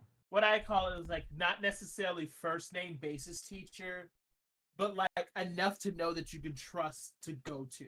Right, Right, right. yeah. Like that dependable. Yeah. That's how his demeanor comes off as. And um All right. so He must have high charisma then. he's like, oh, I do apologize. I would have been more prepared. Elgita did. She did inform me that you would be arriving, bringing forth this. Yes, yes, there it is. Ah. And he looks at the jar, and then he looks at Adler, and he's like, oh, don't worry, young man. Once I'm done studying this, doing some research, you can. Yes, yes, it is dead. Good. Good. Yes, you can have it back once I'm done with it. And he's like, oh. And he looks and he's like, Gita has informed me much. I maintain a good relations with her. After all, her and the Order of the Mystic Fire Knights did purchase my old home, and I do what I can to help them, and they provide a good service. A much needed service in these times. And he's like, seems fascinated by the. But he holds on to the jar and he looks and he's like, and I do believe that you are Luna. Must be. And she kind of like stiffens up. Yeah, yeah. And you are Adler. For the most part. Adler. He's like, you know, I need to find the time. I will let you know the time. But yes, there is a time. I would wish to speak with the both of you on the magic that you practice. I'm quite fascinated and don't really know a whole lot on it. Although I do know more of witchcraft than I do more of Adler's curious forms of summoning. What does Xantus speak? What does he speak? And he goes he's like, yes. He's like, in fact, Luna, have you ever considered the Ansalar? So there's this scorpion that like kind of like slithers on his shoulder, and I don't know if Delphine can speak Undercommon, but Xantus speaks Undercommon and goes, "Should we trust him?" And Luna kind of whispers, "He's important." No. Am I close enough to hear that? Yeah, you're like right next to her. So Adler, he says in undercommon to the scorpion, I trust him. You just see both of them just kind of look at you. Delphin leans in and he's like, he looks at the scorpion, he looks at Xantus and he's like, so this must be your familiar. through which you channel the magic that you learn, the magic that you master. This is the channel through your arcane studies to your patron, I believe. I know some stuff on witchcraft. I knew a witch once, and like he trails off after he says that, and he's like, oh, but anyway. She's stunned. One could put it that it's from a patron. But he goes, when it comes to the arcane matters, I am curious. I would like to have a conversation with the two of you one time. We'll have to make the time for it. Of course, busy. Making sure Daggerford's run okay. I am consulted quite often. In fact, this is one of the things I'm being consulted for, as well as the other items that Elgita has given to me that you have all recovered from the Whispering Cairn. In fact, Luna, you know quite a lot. I've heard of your very, very strong bookish tendencies. Very well. If you weren't a witch, you'd make a great wizard. Well, yeah, I spent a lot of time at the library, and oh gosh, you spend a lot of time just reading a little books. I don't want to toot my horn just a little bit much, but like I like to say that the ordinary and the magical prowess is quite my forte. He's like, it just goes, that's an understatement. Well, he goes, well, I feel like for the work that you all have done, I should gift you with something. Ah, yes, I do know. And he goes, in fact, for the two of you, I wish for you to become members of the Sorcerers Encapsulate. No shit. I will make sure your fee for entrance is paid for, although you will keep up your own dues. If you're interested, of course. You can learn quite a lot at the Encapsulate. And? Oh shit. And? Wait, out of character, is this what she was trying to get into the first place? Yes. Yes!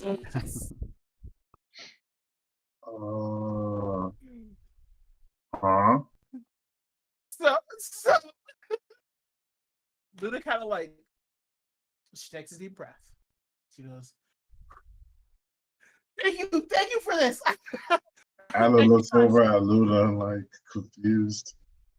Okay, Adler, don't freak out. But like, this is the place that like really you can really understand and hone your arcane abilities effectively. For me personally, I really want to understand the concept of brewing potions, but not only for myself, but to help you guys as well. I'm rambling, but thank you, sir.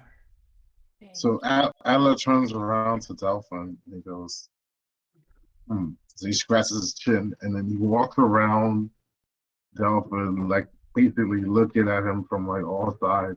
And then he stops back in front of him again and he goes, So what you're saying is there's a place where there's other people that are used to magic and things that aren't considered ordinary, and I can go there and I can just be myself. Well, of course. I mean, it's a magic guild. Sure, you've heard of quite a number of those. You can find them in many places, but here in Daggerford we have the Sorcerers Encapsulate. And I will inform Aranda Owlborn of your membership dues. And make sure that well, when you go there, you'll just have some paperwork to fill out, and you'll be able to enjoy the privilege of what the place has to offer. Of being myself. You should go now. Yeah, You You should go now, Luna.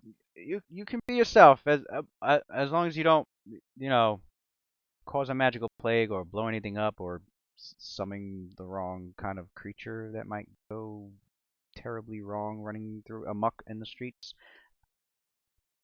But other than that, yeah, sure. As long as there's no harm being brought upon residents here in Daggerford, you can be yourself. Luna leans over to Ally, like, do you understand what this means? We can be ourselves, okay? We should probably go now. Yes! And she, like, grabs your hand and kind of, like, moves forward. Let's go! Well, there's one more thing. Yes. You know what? Never mind. I will actually inform Elgita personally. And then your characters, the two of you here, no, you see Delphin, like he looks like past you, like kind of like over, over, like behind, over your shoulders, as if, and he has this look as if he's focused on something. And you hear a voice behind you about 20 feet away, and you hear what sounds like an older masculine voice that calls out, with an accent of somebody that would live, more towards the western part of Faerun. I mean eastern part, sorry, of Faerun, further east than Daggerford. And he goes, Delphin. Been quite a long time. And Delphin's like, oh, yes it has. Oh, pardon. I'm glad the two of you are excited. And he's like, I would love to talk more, but I have yet again unexpected, really very unexpected guests. And as your characters, turn to look, you see, if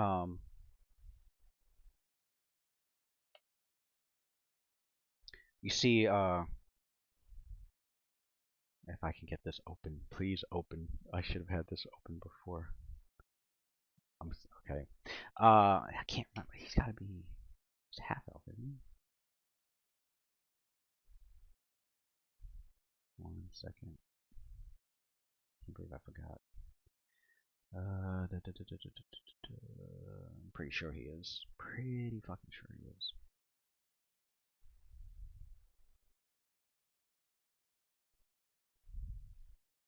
Of course, it's gonna take forever to open.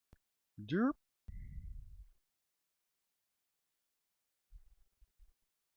Anyway, you see,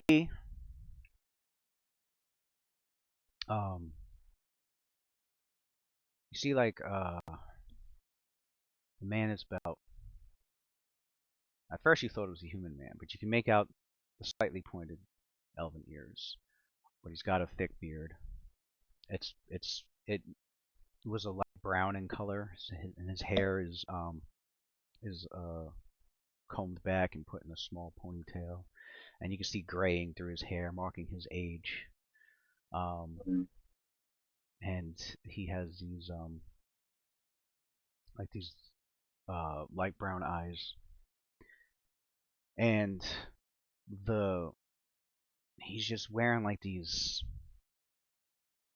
robes that you can clearly, without even a detect magic spell to see if there's anything magic on it, these robes that he wears, you can tell, like, this man, and from the material components that you can see, even smell, that's just coming off of him, like, this guy is just brimming with magic, the staff that he wields, the wand, like, and then on Yeah. top of that, he's got two um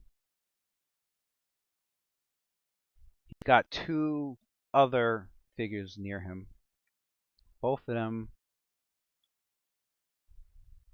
Okay, he is half elf. Both of them behind him also appear to be half elves. And the one to his right is a half elf that looks to be like in his like 20s maybe, early 30s. It's hard to tell.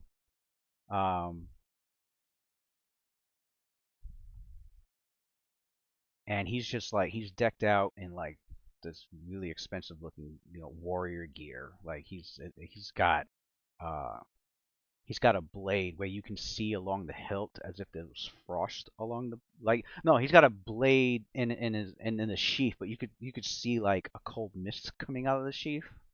That's dope. Like it looks frosted over and a Right. coldness coming off of it. And but he's got like this grizzled look on his face, like he's just like always angry.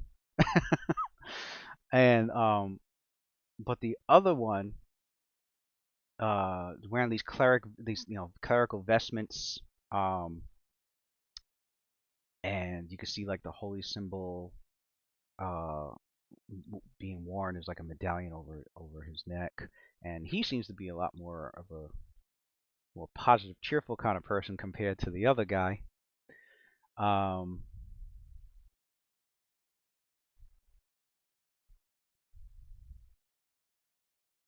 me double check.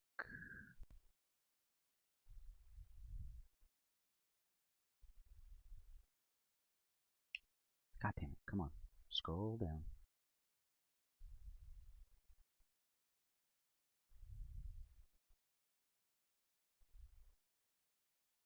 As for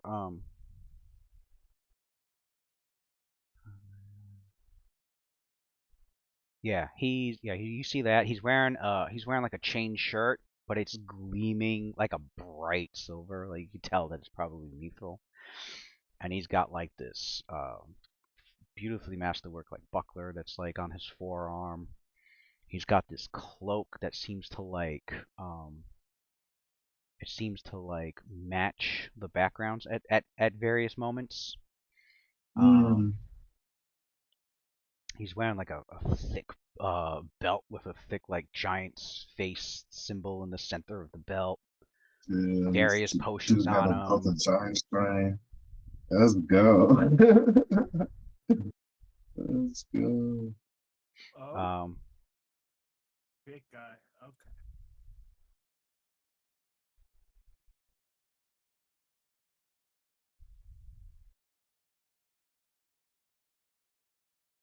Oh, the robe that the wizard's wearing.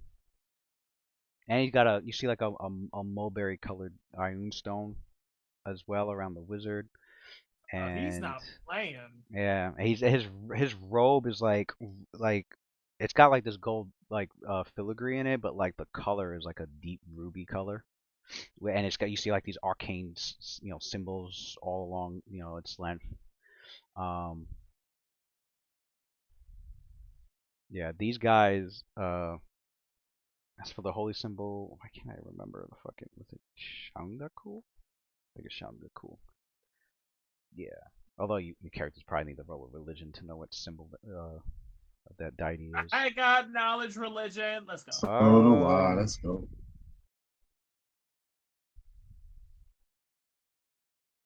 Make the checks.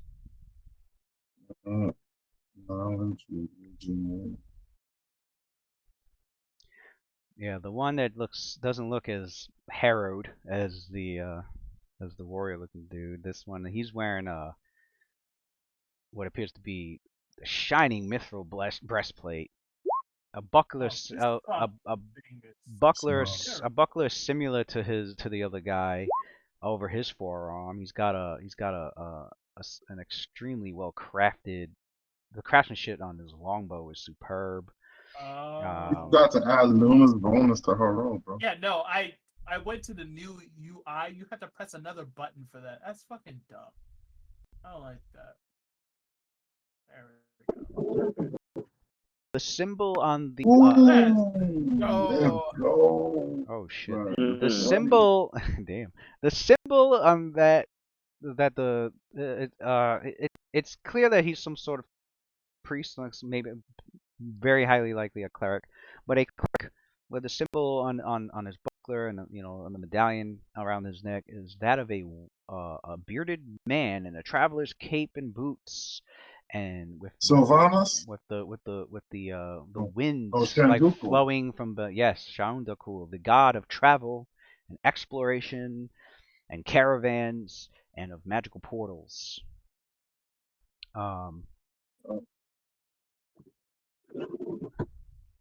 So you see these three, and they slowly walk forward to Delphon, who's like both surprised and very eager to see them. He's like, well, come on in. Luna, Adela, I hope to meet you again. And he's like, Delphon, you look like you haven't aged quite much. Have you? And you guys, hear their conversation. He's like, you haven't been drinking any of the longevity potions, have you? And you hear Delphon go, no. I wouldn't want to have to deal with any side effects. You know that, Mirthon. Come inside. What? We have much. Mirthon. So the guy named Mirthon. Yo. The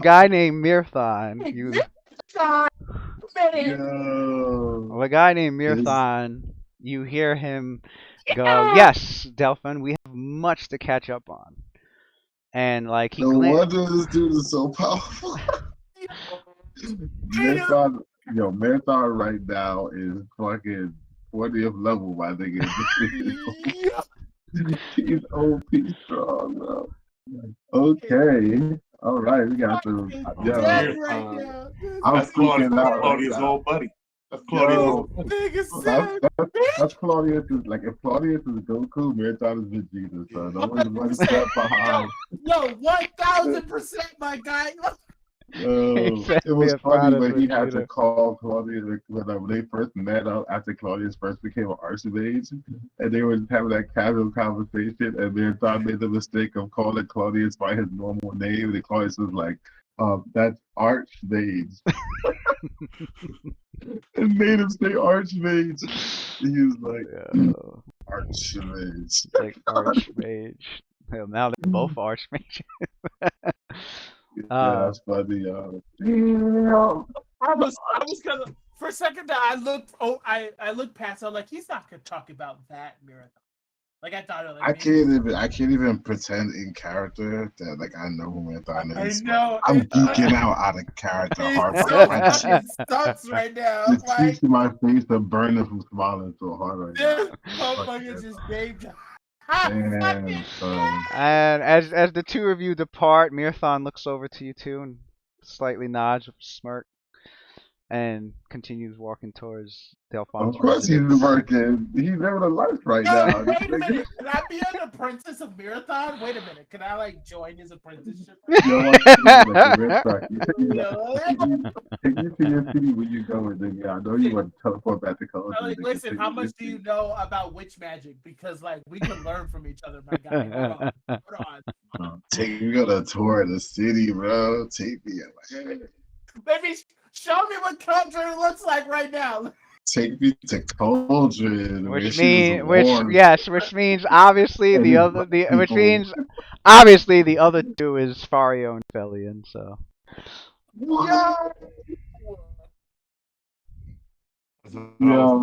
I'm bugging out right now. I'm bugging out. Yeah, I thought you guys would. When I said Marathon, I thought you guys would have realized that the other two was Fario and Felian. I legit didn't even think that the other two were gonna be there too. But yeah. Fucking wild. The name drops is so weird right now. They're far away from Colgan, but then again, teleport magic. It's Marathon, yo. Yeah, Marathon, they can just go anywhere. Yeah. That's crazy. Yeah. We're in the room right now with some fucking royalty. Heavy hitters.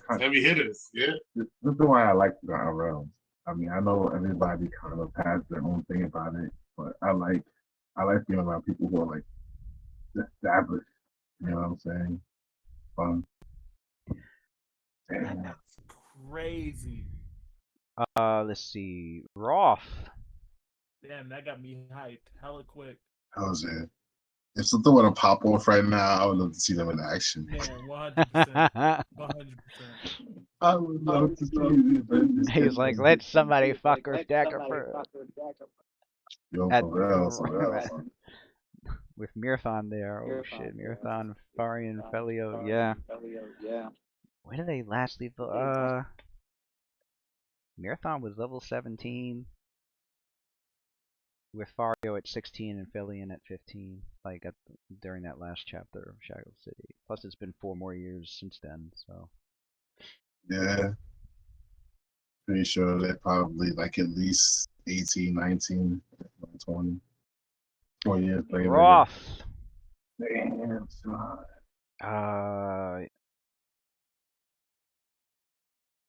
During one of your patrols. That shit just blew my mind right now. Yo, my cheeks still burn. Yo, 100%, my guy. Halora makes her appearance to you again. This time she's holding like a satchel. She walks up to Roth and she's like, I've got something that you'll need. And when you get the chance, you're gonna want to get these duplicated. Find yourself, make friends with an alchemist or something. She opens up the bag. He laughs. He knows, bro. He knows. Oh shit. Good after fight. She opens up the satchel and you see these vials inside. And she's like, take them.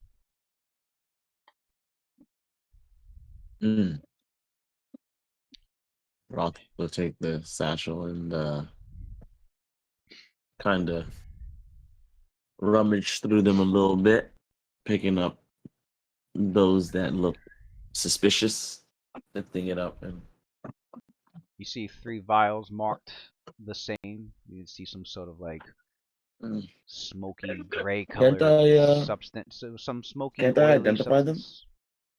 If you have craft alchemy, you can't. Oh, need alchemy craft. Okay.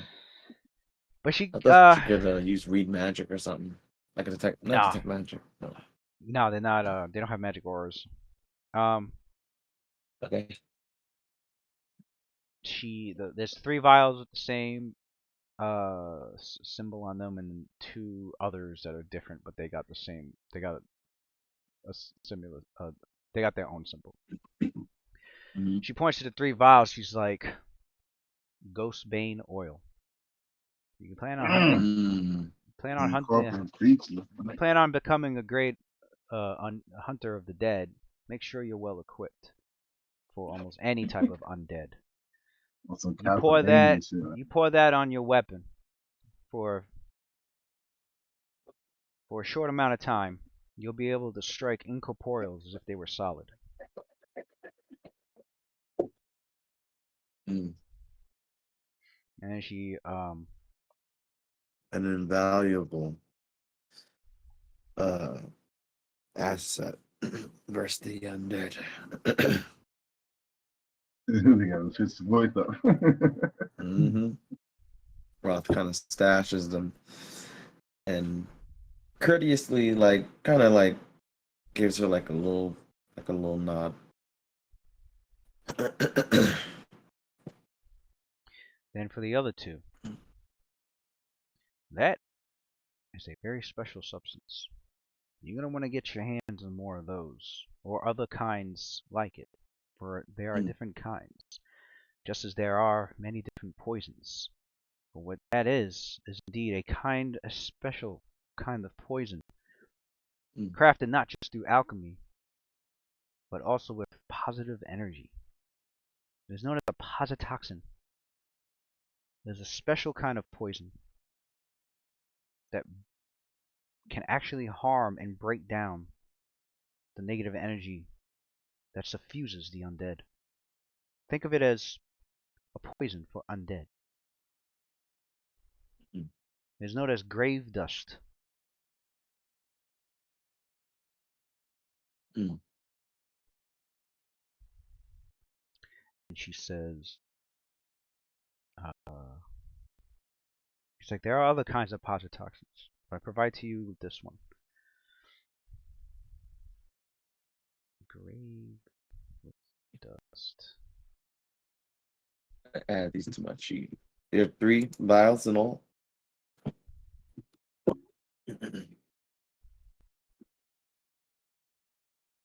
Wait, it's not in this book? It's supposed to be in this book. There's two posotoxins and 3 ghostbane oils.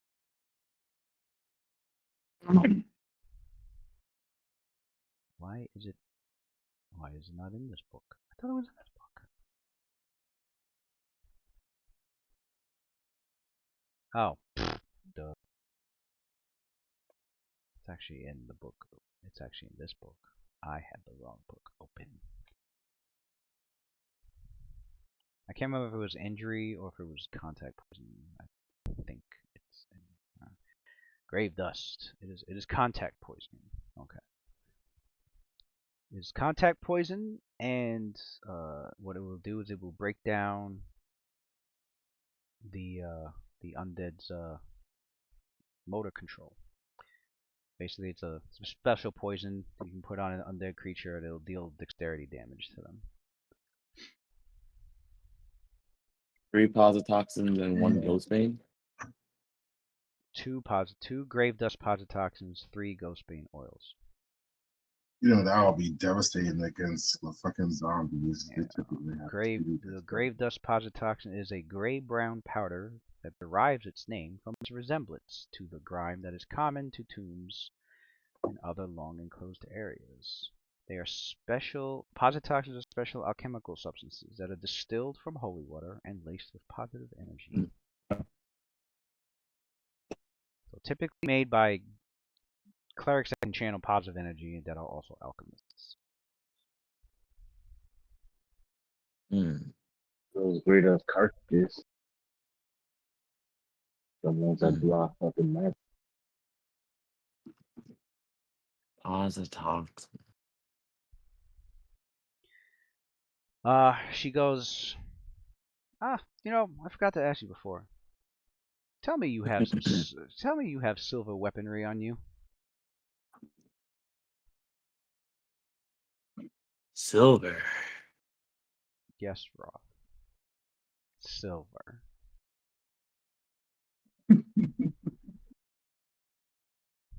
Roth kind of Don't tell me you got takes the Inquisitor class without a silver weapon.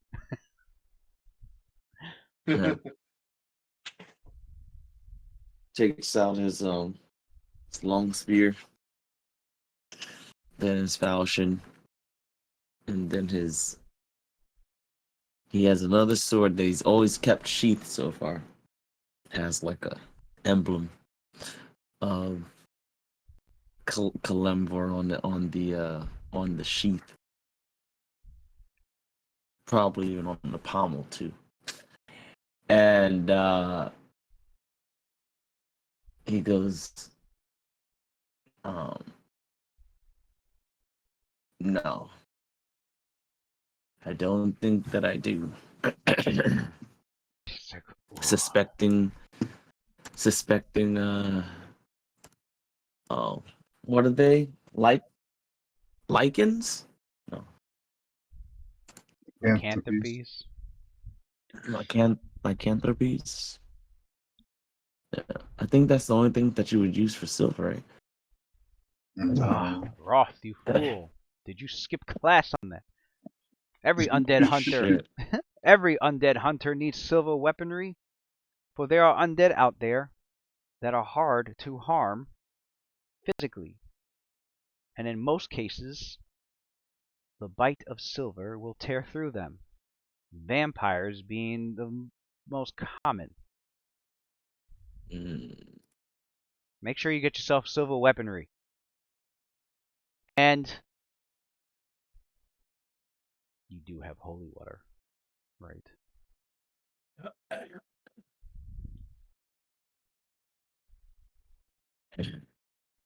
Roth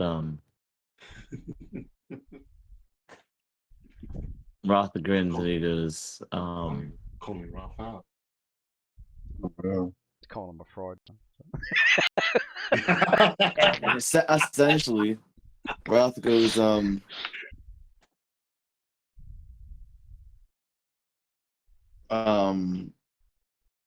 Do you have a woman? the church gave me what they could after my my initiation. there were no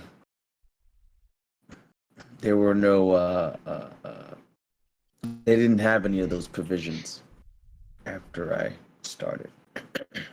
I was to find them on my own. Well, procure those quickly, right away. I will be off now.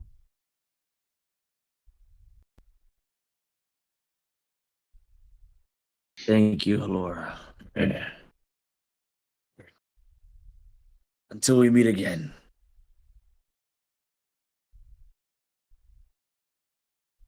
Gives her the salute and stashes the oils and the pox of toxins.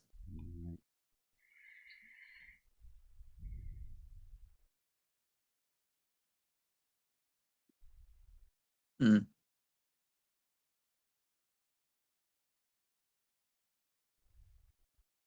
Let's see. Lucian. On your many nights of practicing with your skills and your gunsmanship, working on your weaponry, getting to know the town, getting to know the world that's been denied to you for so long. In fact, you're having a hell of a time with it. Out there performing and gambling away the nights, but making the most of it, as you are also gathering quite the amount of knowledge and information. Speaking of which, Lucian made sure he spent an entire day gathering what he could about Balabar Smek.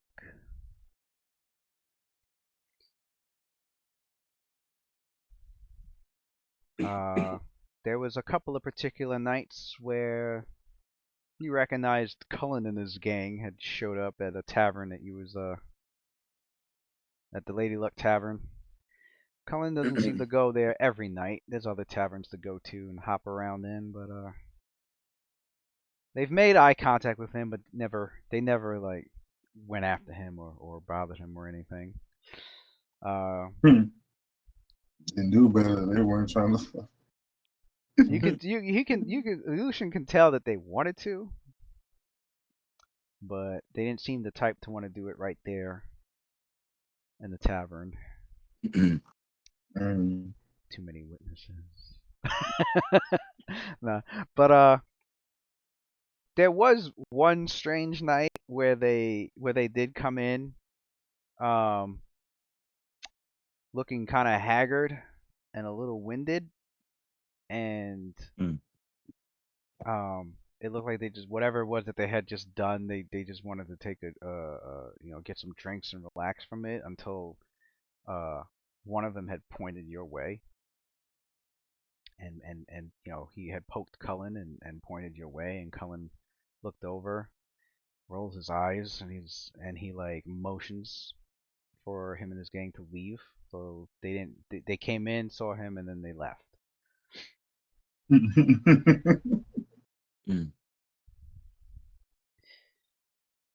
But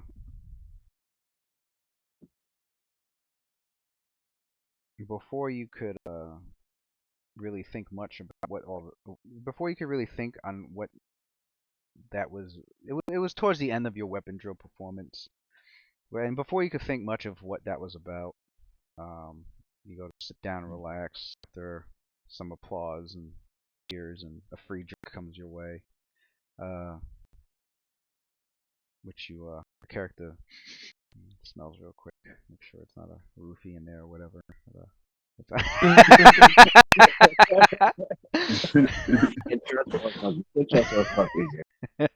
He got the high charisma. Somebody might want to beat him up. So talented with his performance. Might not like Yeah. that. But, like that.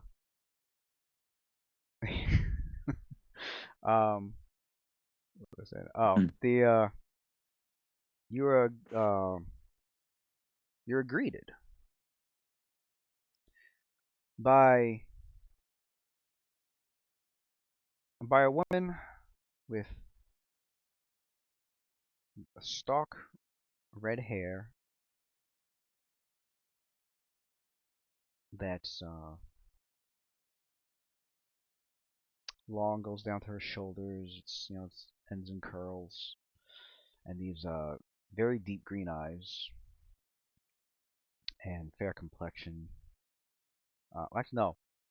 Jack. I wouldn't say She had. it was. It's actually it's more. I wouldn't say fair complexion. It's like almost literally a light bronze complexion, I should say. Like definitely bronze is like closer to the actual metallic color. And she's wearing spectacles. And she I hear an echo. I got everybody muted. I do hear the echo. I got everyone muted too. Me too. Oh. It might be from Rob's end.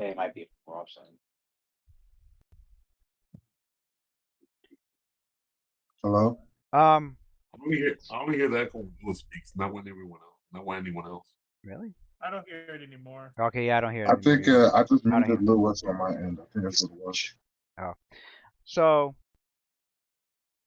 she's wearing spectacles, and you can see that she's wearing like Is that better? yeah. And you can see that she's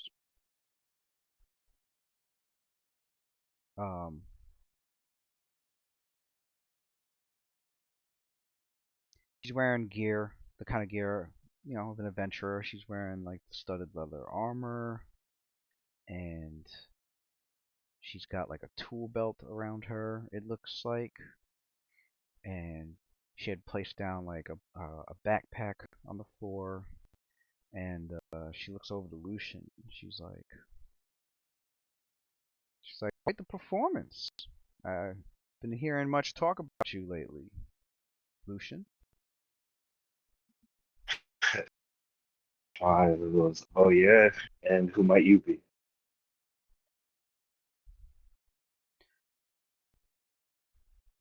She's like, you may call me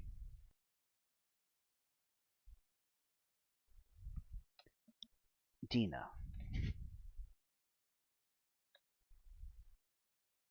She goes, I'm actually quite curious about it.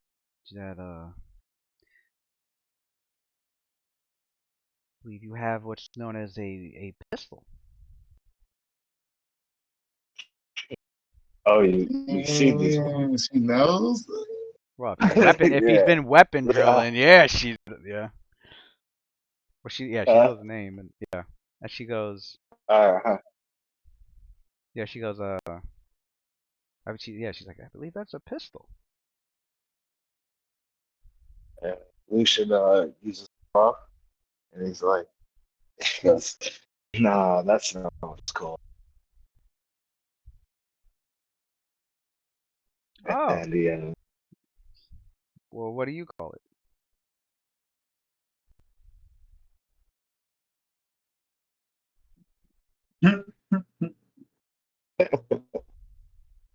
Lucia live, and he goes, I call it my business, bitch. Hey, Lucia. All right, I'm trying to think. If I'm gonna call this something extremely hood, or Yeah, she got or Lucius not. already on the spot. Yeah. No, Lucia laughs and goes, no, this is called La Machina. Machina. So, Oh. So what do you call your pepper box? Mm. What do I call my pepper box? It's a the boomstick. blicky. The blicky. She's like, huh, interesting. So did you happen to buy those, or like where if I wanted one, where would I get one? Oh my gosh, yeah. Oh, man. That's a lot of questions. Well, I am very fascinated by all sorts of contraptions, and you see, I'm a What is it that you do? smith of sorts, of many sorts. Of many, so can you be more specific? Weaponry being one of them. She over here looking like a female whaler. What's going on? Do you have a shop in town? No, I'm actually not from around here. Been traveling abroad. From where? From the south. The far south. Oh, whereabouts? Oh wow. Oh wow. I think I know who this is. I know where this is going. Oh man, you better pay homage, my man. I think I know who this Whereabouts? Well, it's on an island. Yes, she know where this is going. The cameos are hot. Are you aware of an island known as Lantan? I am. Oh, I see. I see. Well, there's not really a lot of firearms. I know there's the firearm shops. I know. So you must be getting these from Waterdeep. And your smoke powder as well. Maybe. Maybe not. You better put some respect on the name. So she goes. She goes. All right, Lucian. Seem to be playing very coy about all of this.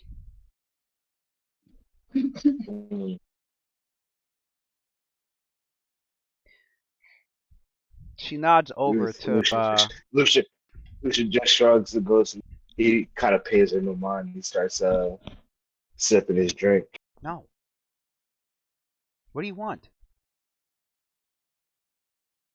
No. You've been on it too much. No. Anyway. All right.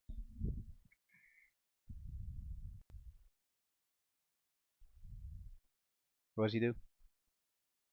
Lucian just shrugs and says, "Yeah, I am," and sips his drink. He kind of not blows her off, blows that question, being obtuse.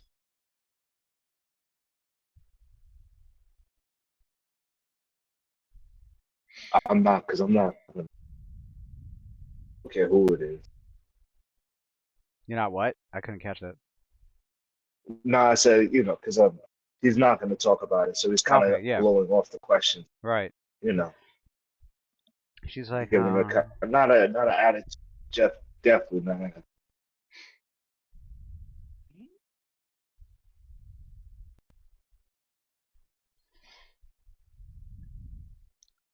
So she nods. She gets up. She's like, what a bummer. She's like, oh, that killed my buzz. Was looking to have a good night with you, Lucian. Guess that won't be happening.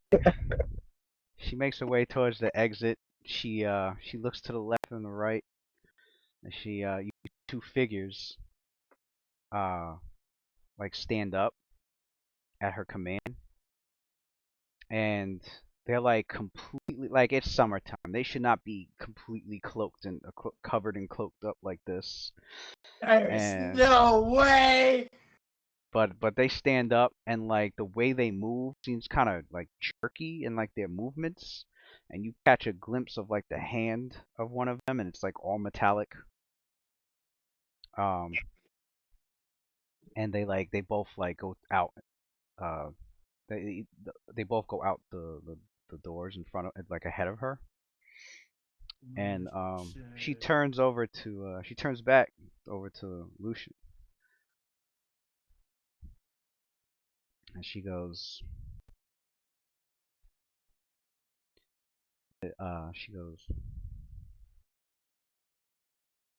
be careful, Lucian. You wouldn't want to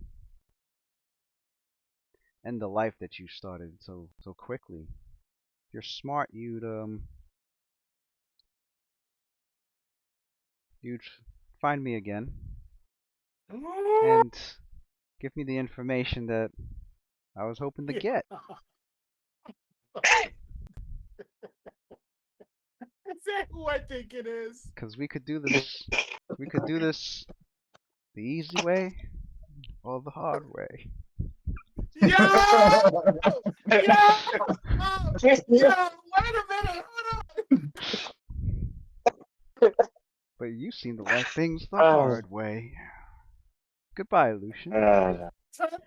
This motherfucker just was like, did Zino teach you nothing?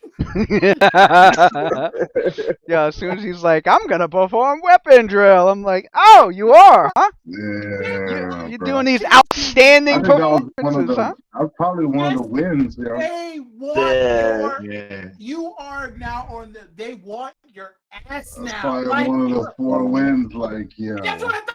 That's what I said. It was the you out here win. doing shit, you Yeah. acting it up, I and then you finally gonna got. make it bad for all these Oh, you said the 4 win. Oh, well, the North win. one of the 4 wins. No, it wasn't the 4 wins. No, it wasn't the 4 4 wins.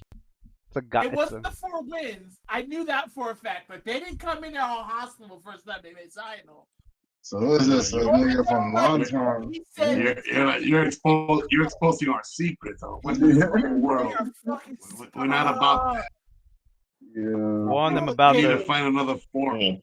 warn them about the higher We up. need to find a of the- different form. I did forget gunslingers are a whole society, bro. they're They're a whole, whole. like they remember we have to It's go to not close knit. Yeah. There's not a lot of we them. had to It's go like to it's like to get them it's off like our back, it's and like that Fight still Club. didn't work. You never talk about gun. You never show your guns to strangers. So, It's when you show a gun, when you show someone a gun, it's to kill them.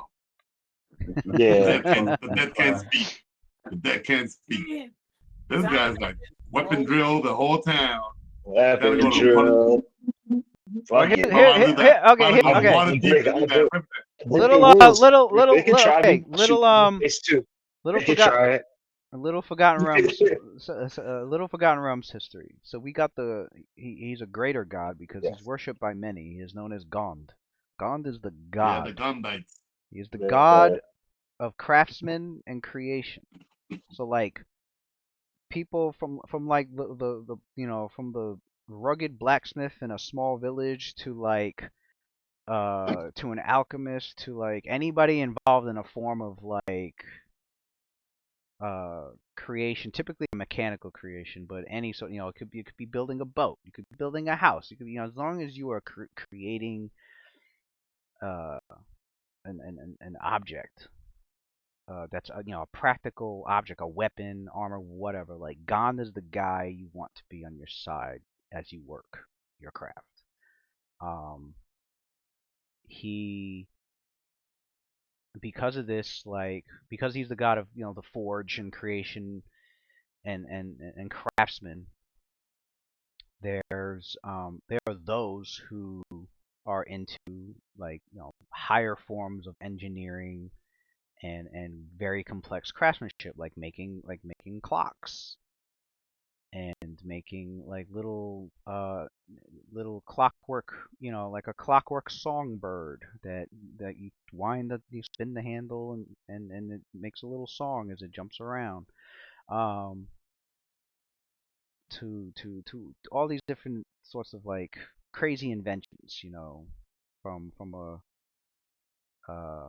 catapult that can toss, you know, uh, toss at a greater distance than normal catapults, all sorts of shit like that.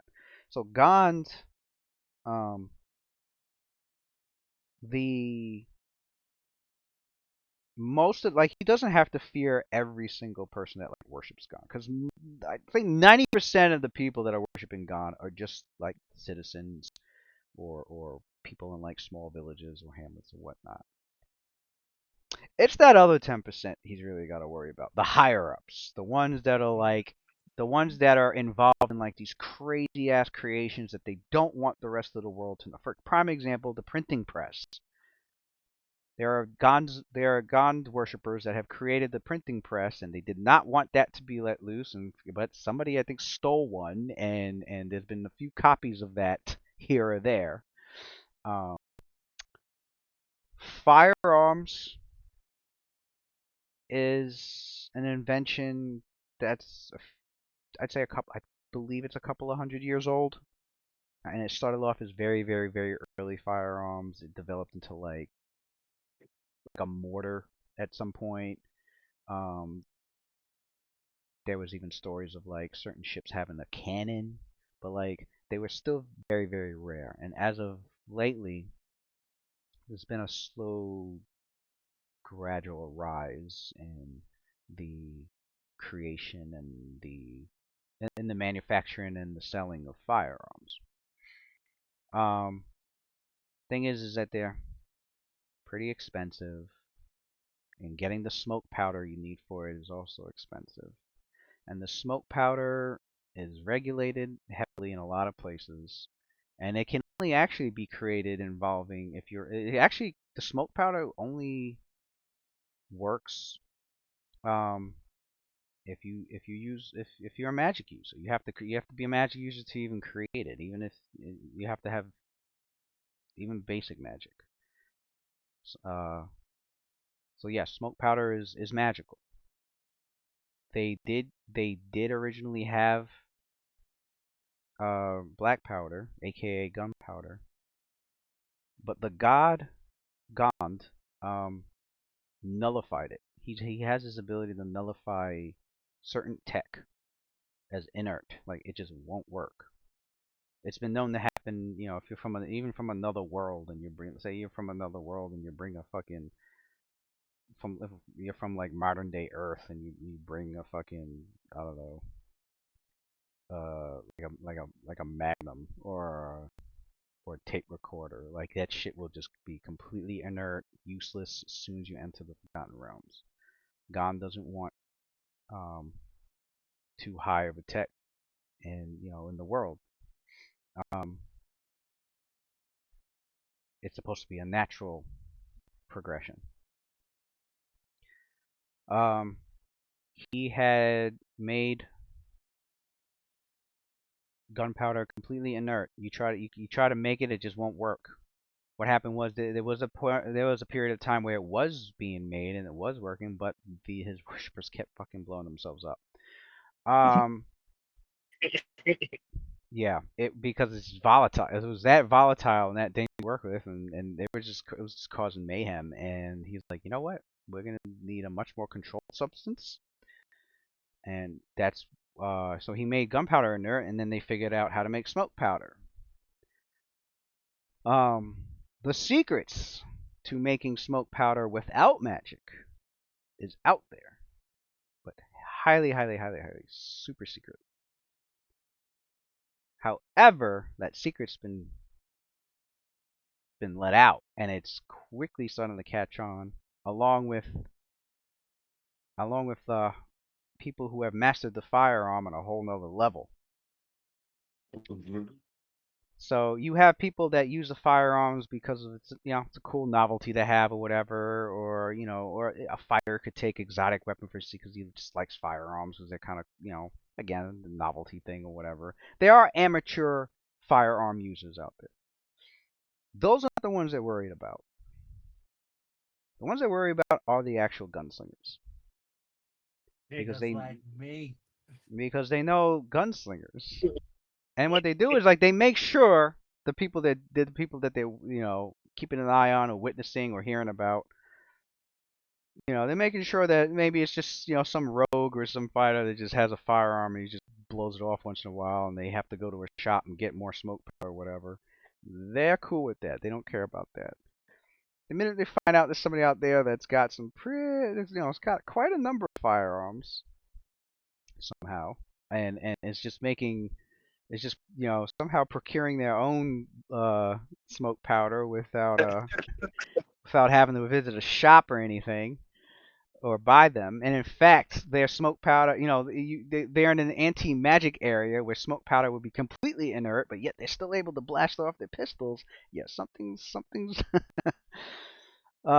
off about that. They know a lot more than they should be knowing. And yeah.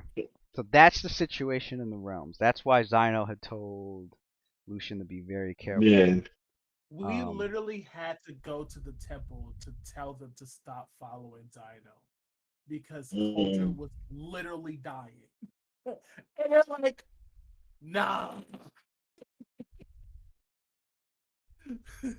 That became a whole separate side mission because they came for us. They came for Zino too. And Zino was like, no, because people are dying and you're just gonna have to take me alive then. Donald went through some shit. They're still after him because he won't give what was the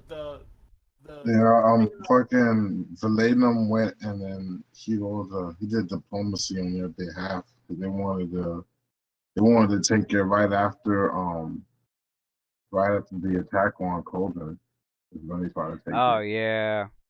And the thing is that the thing is, I think Valenum got him to parlay until after we took down Marcus. And now he won't give the prologue of that, or the epilogue rather of that, Zino was like, I'm not giving this weapon back. Back. No, you just don't have to come after me. And they have and they have a presence in Cauldron. Most worshippers of Gon are human, but they have a large gnome following as well. And there's an enclave of gnomes that lives beneath Cauldron. So, and yeah, a lot of them are Gon worshippers. But they in their view of Gon, they don't call him Gon, they call him Nebulon. It's basically their god of craftsmanship. And it kind of got rolled in with Gond. But the gnomes are like, you humans worship him as Gond, but he's always been known as Nebulon to us. In fact, when the Time of Troubles happened, he came down as a gnome, not as a human. So, there's, religious debate between the two. But, yeah, humans and gnomes. Not all gnomes, just, the gnomes that are into tinkering and craftsmanship and whatnot. They look up to Nebulon as their god for that. So now they're coming for you. Because you listen to the I said. Honestly, no. Honestly, if it were real, I just forgot. No, if we're looking for your first, I know. If we were being real, Zino wouldn't tell you necessarily to hide your ability. Be cautious of it. Oh no, he did tell me. He told me. Yeah, if they come for you, don't hide your talent. But be cautious. Yeah, he was not hiding it. He just played it for the. He became a celebrity. I definitely did it. I definitely did a show day one in town. Lucian is a celebrity. He's a celebrity. They didn't let this motherfucker sleep. They were at the. This guy is like, I'm a superstar. It's, The moment it's, he it's just And like in real life. These new gunslingers, man, they just don't got the same respect for tradition. That new generation, man. They That new Like, back generation. in my just, day, they used to do this shit in the river by themselves. this generation is wild, bro. Yeah, new generation. Like it was that Sino kid. He up I'm a there superstar. teaching all these motherfuckers in Cauldron how to I hold want pistols them to, and shit. I want them to come and try and take my gun. I want them to. That's the spirit. That's Give me the that. spirit. I This want. Let the is motherfuckers from come after you. Eh, Chicago, bro. that's Give me that's that guy. how This Lucian. is At from least, at least Chicago, I'm That's bro. rich. I just looking over. that's kind of how Lucian is. Lucian You'll, is. I want. I you'll want get action.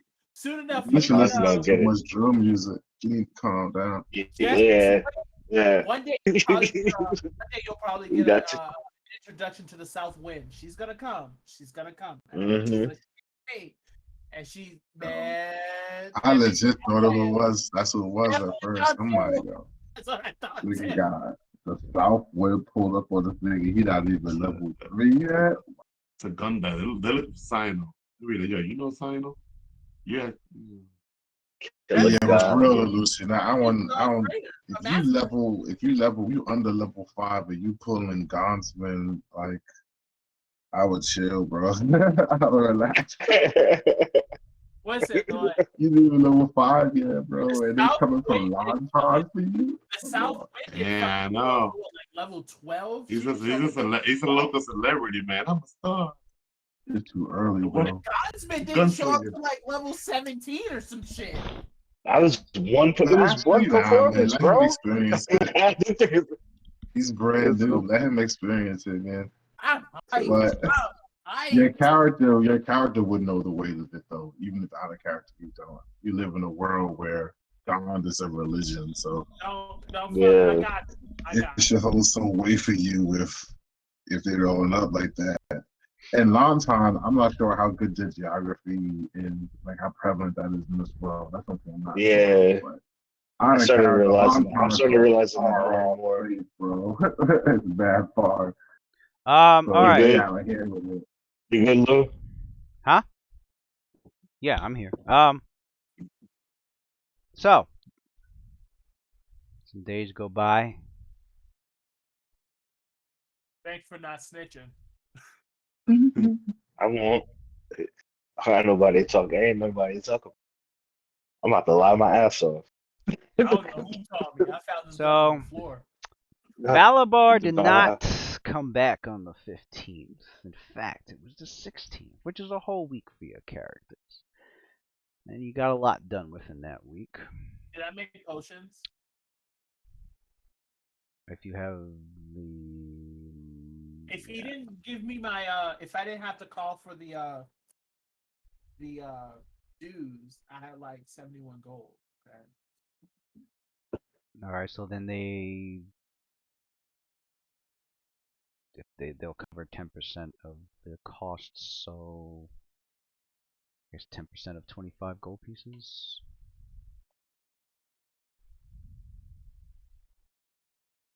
Wait a minute.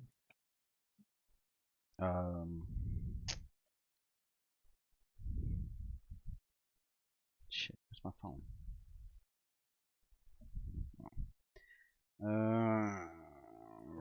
What's second level? What's first level? 50 gold pieces. So I mean, 20. It would cost you 22 gold pieces and 5 silver per first level potion. her first level. Let's fucking go. So you can make 2. I can make 2. So I will do 1 potion of enlarged person and another potion of mage armor.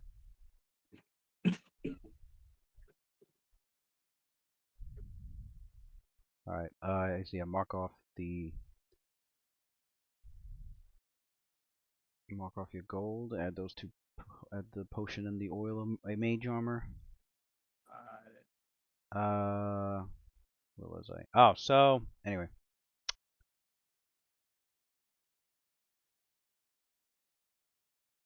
Elgato calls in Sophilia and Luna.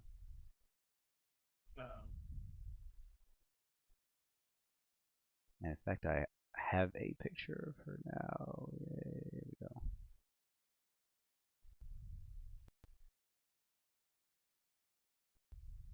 Damn. Cold hearted. She got that blue green eye going. Oh, she a bitch. One, Okay. one eye blue, one eye green. She said she a bitch. Damn. Like I don't Right? trust this your witch. Put her back in the Nah, chill oh, body shit. in 1 round.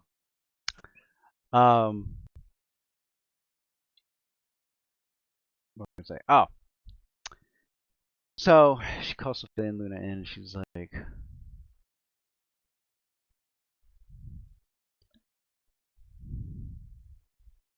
well,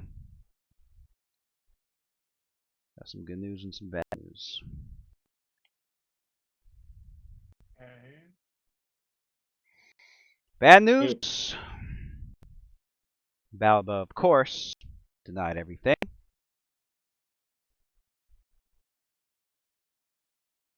Had quite an alibi for everything. As for Filch, he's no longer here in Daggerford. He's been sent back to Waterdeep. What? No idea why. That's as much as my influence over the situation is aware of. How did he manage that? Like he manages everything else, Ophelia. With the lack of scruples and just skirting right underneath the edge of the law. You can see blatant frustration in Luna's eyes. And she like kind of like the words come out before she thinks. She goes, "This is bullshit." Hey, watch your language. We're in the presence of our commander. You're right. I'm sorry.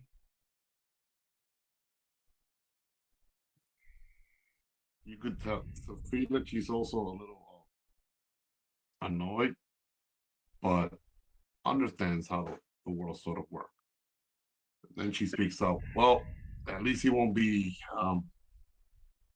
a nuisance in this part of in Daggerford, our surrounding area. Hopefully. Let Waterdeep deal with him. Hopefully. Filch seemed a little bit off his, he seemed quite touched in the head. Did not want to be, he did not want to be let go. He kept talking about wanting to know more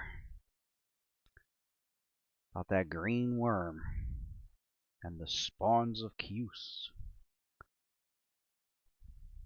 Yeah. Did we find out anything from Delphine regarding those green worms? She's like, she goes, in fact, there is some news, and Delphin wishes to speak with you and your comrades about it in person.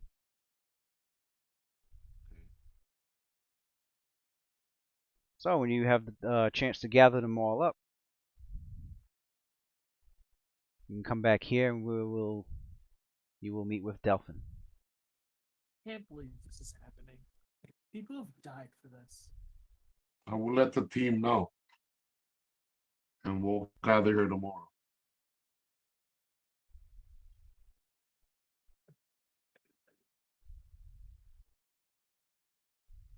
Very distraught. Luna's kind of Nightwalkers, assemble!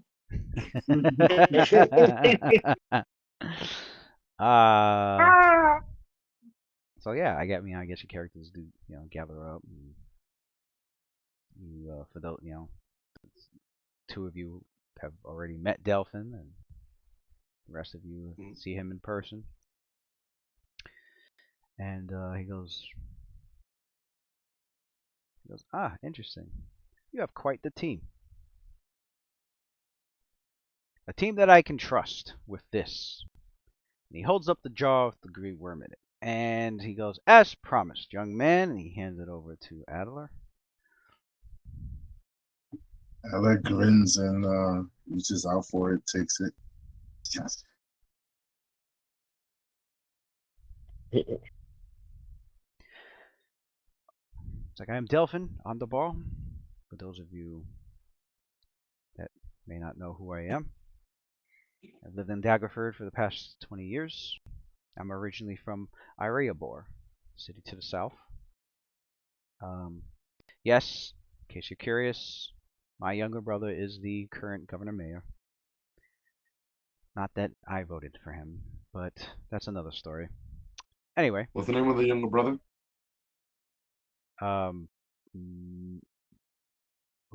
Neff. I think it's. I have it posted here. Let me open this up because I know. Daggerford.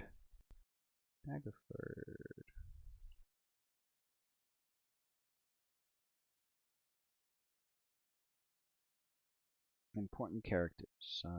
Baragon, Bluesword, Bando, Cubbin, Delphin. Governor. Oh, Lanard. Lanad. Lanod. There he is. Governor Mayor Lanad on the bar. OD. Not. Yeah.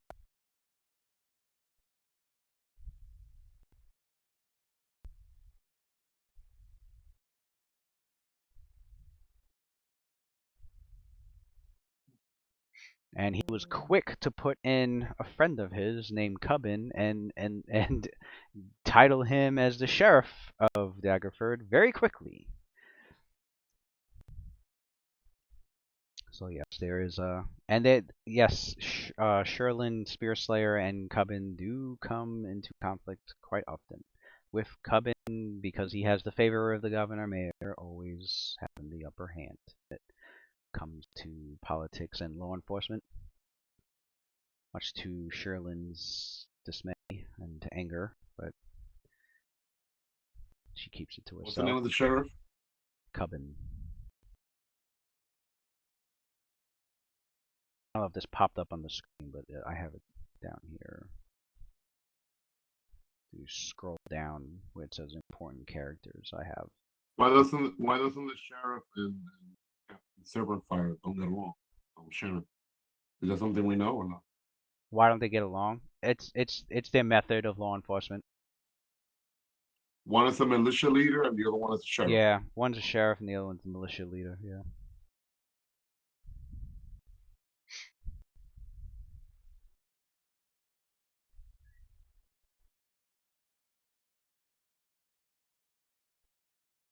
So, Delphin.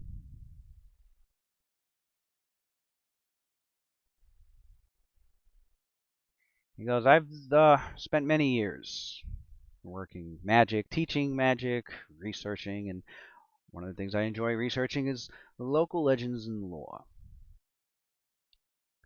And recently,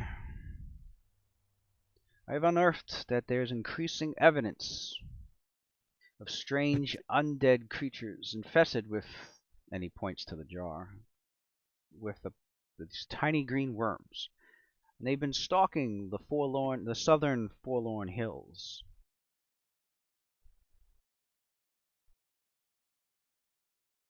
I am quite worried that these undead creatures could represent a grave threat to Daggerford.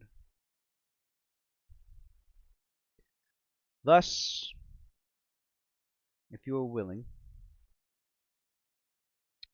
and I ask on behalf of the town, if you would like to follow these leads that I have uncovered so far. These worms, from my studies, show that they might be somehow connected to an ancient temple hidden beneath the earth. According to my calculations, this temple is located beneath a copper mine that's actually owned by Derwin Iron Eater. He's one of the several mine managers that we have here in town. He's rather surely paranoid and greedy dwarven mind manager, if you want my opinion. But I fear that he may be connected to the temple if it is currently occupied. Of course, these are all just assumptions. Don't have any evidence of such. But the information that you have provided, that of Balabar Smenk, now, that could be quite a useful gateway to Derwin's mind. You see, Balabar and Derwin, yeah, they're rivals, which was why when the story mentioned Balabar being entrusted by Derwin with such a secret is strange.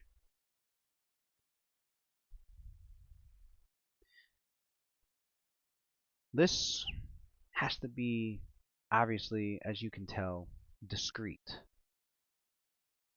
If there is such a cult, then that means anyone here in town could secretly be one of the cultists. So if word gets out that there's going to be an investigation,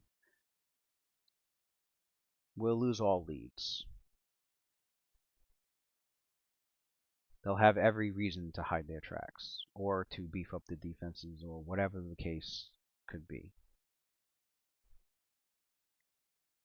Which cult is we primarily dealing with? Is it the Triads or a different cult?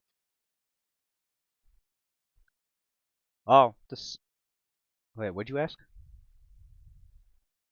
He mentioned about something about cults. Oh, yeah, he was That maybe- speaking about the Ebon Triad cult. Ebon Triads? Okay.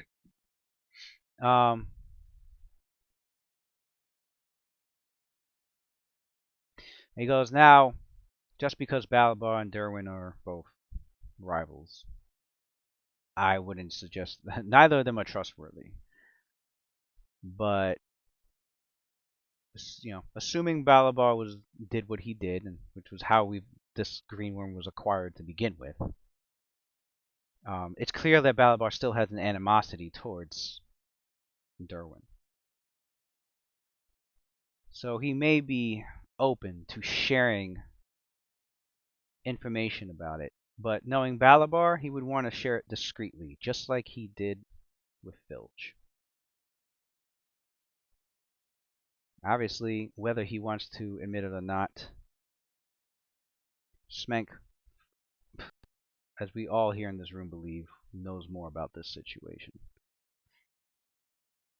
I get the feeling that he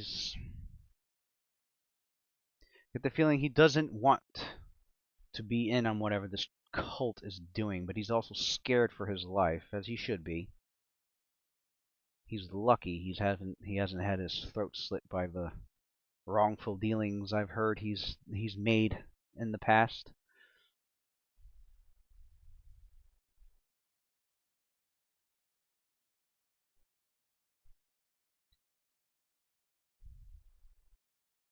So he is back in town as of today.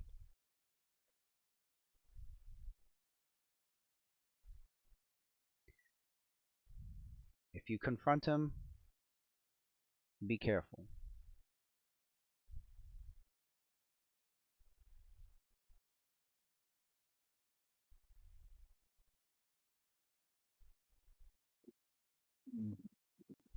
I missed something. What pretext do we have to go confront him to ask him what? What he knows about the What Ebon he knows Triad. about the worm. Yeah, what he knows Or about. the Ebon Triad. Basically, confront him Oh. and see if he'll tell you. Confront him and see if you can get him to tell you that yes, I was with Durin. He took me to his mine. He showed me this temple. That's where I got the green worm, and basically to give you information, where there's this mine located, how did you how you can access the temple to investigate it. Okay. Yeah, the thing is that the your group is being entrusted to look into this discreetly. they don't want to scare off the cultists or to like cause them to. They basically want to get the drop on the cultists, and summoning a bunch of militia members or guards that may not even be equipped to deal with the situation to just suddenly rush into mines, and they don't even know which mine to go to because which and they tunnel don't to even go know into. like if the people that they are hiring to do the job or getting to do the job Right. isn't a cultist themselves. You got the issue. Yeah, you've got the issue of like who in town could be one of the cultists. And So yeah. that's a problem with cults. It's so like subversive. So It's hard to control. basically, they're saying they trust your group, and that they believe they know enough about each of your characters, to entrust you with looking deeper into this and investigating the situation,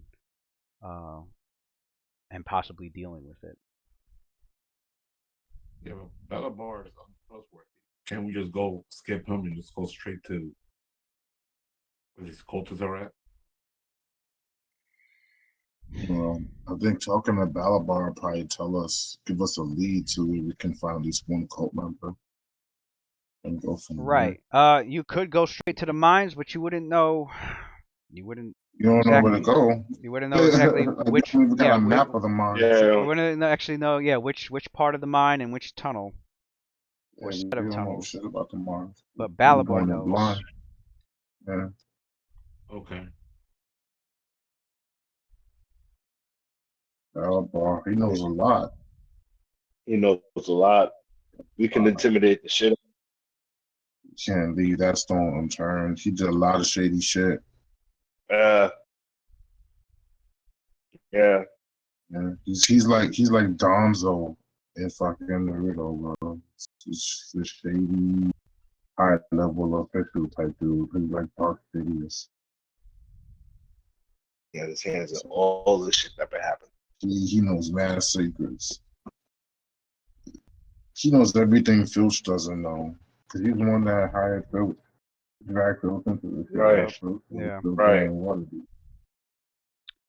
And He he hired is, yeah. Filch to go through this shit. So he's the one that knows. Smenk is also he's one of the members on the council. So it's hardly so you know if Filch got away. Yeah, as well as a guild. He is the guild master of the miners guild. On top of that, that's all the money. That's all the money in the town right there. That's big money. So that's why he had my whole family whacked and got away with it. They got big money. So. you think Smenk? Oh, you saying you think Smenk had something to do with the? Oh hell yeah! I don't think there's anything going on in this town. Smenk has something to do with what? You saying he thinks Smenk had something to do with the Duke and the Duke's brother and I think sister, or half brother, his half brother and his sister getting assassinated. I blame him. I blame him for that. That's when we go to see him. I summon that Lexi goes. I summon Seymour Suffer, and I put the necklace on only 2 weeks. Yeah, happened 2 years ago. That's why the town's being governed by a governor, mayor, and a council, because they don't have a duke they don't have like a rightful heir to the to the dukedom. That's crazy. To the duchy.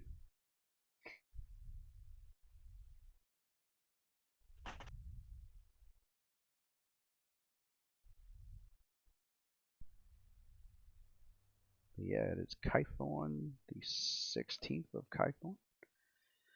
And your characters. I will have I believe everybody has their 3rd level sheets. Oh, I am on.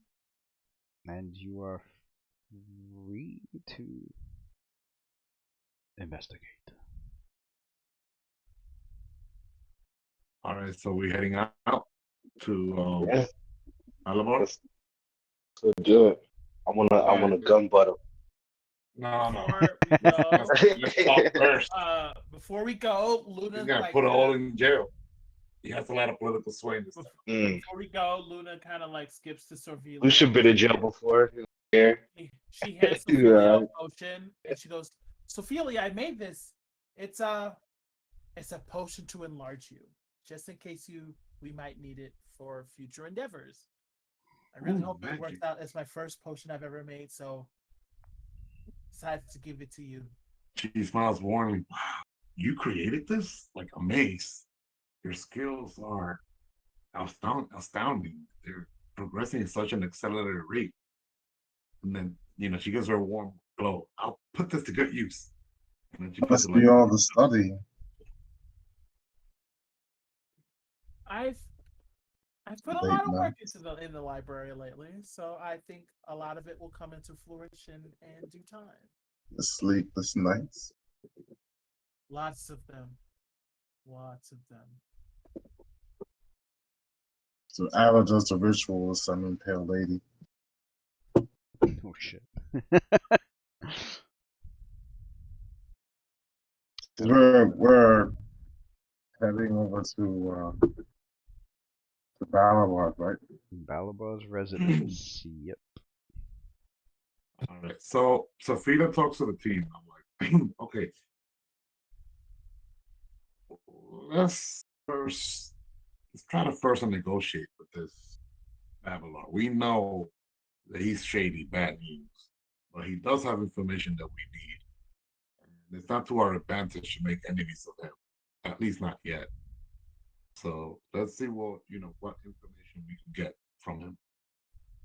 And then he looks at the group and trust me, I will keep an eye on any wrongdoing he might have done. If we really want to take him down, it's best if we try to gather evidence against him. Plenty of evidence against him. Then we could really put him out. But if we were to assault him or intimidate him, it would just put us in a bad light. And we'll be considered bullies, just like Cullen and his crew over there at the funeral house. We don't want to be given the same reputation that they have.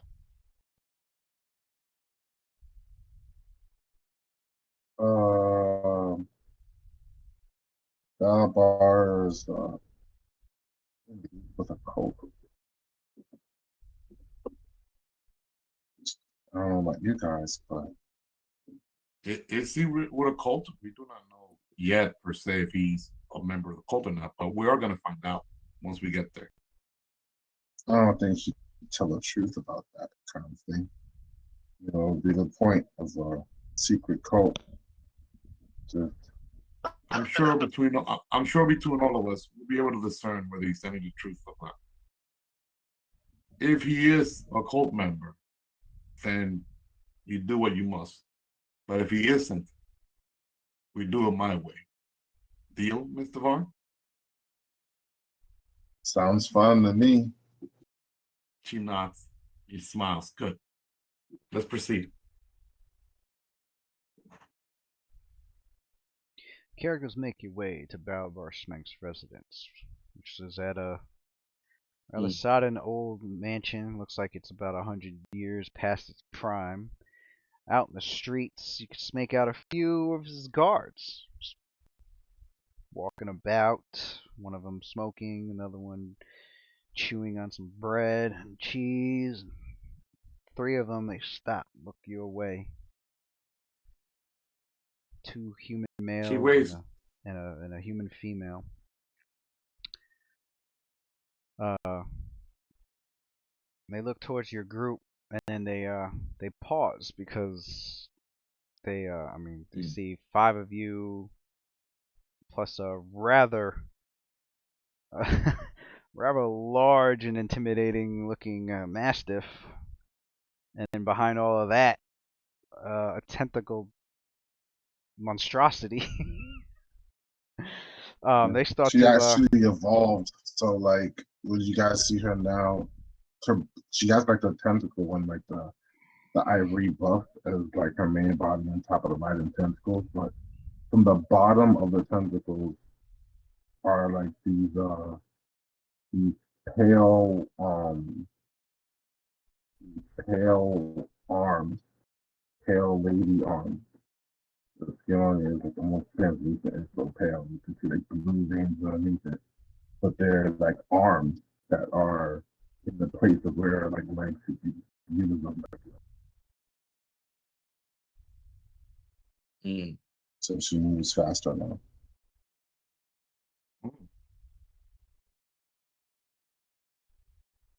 She's like, can't be having these heavy tanks be faster than me. So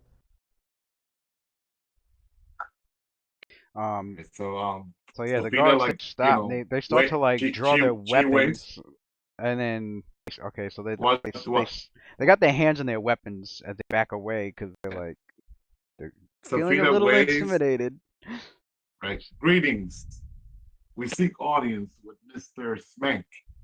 It's a matter of urgent needs. We have some urgent needs for him.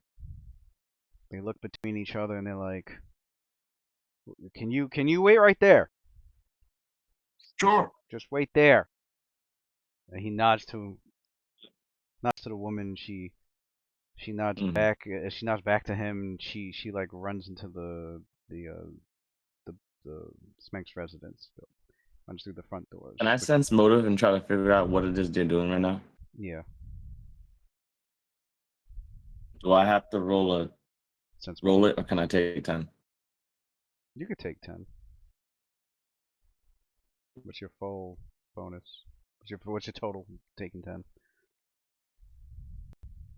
You know, I'm gonna roll it because 15 ain't gonna be much. I need 20.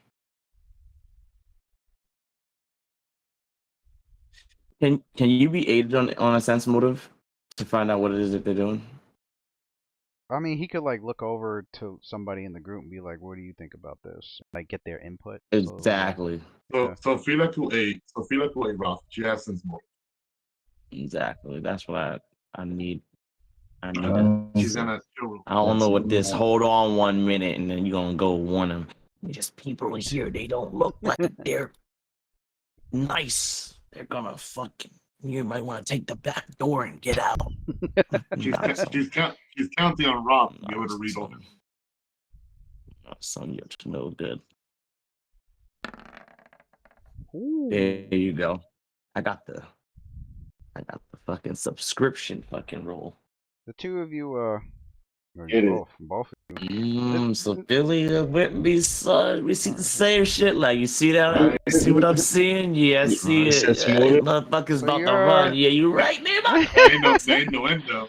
All right, so your characters got the gist of the They gonna situation warn very, somebody. very well. What they're gonna do is, yes, they're gonna warn Smank, but Smank's not gonna go anywhere. Smank's going to save face and come right outside. First of all, you get the sense that obviously he's here. Two, he's going to want to talk. He's going to want to come and talk this out. He's not going to incriminate himself by doing anything like trying to leave or get your characters attacked or anything like that. They definitely went to go get him, and it's just a matter of waiting for him to come out. Which after about a minute, he does step out.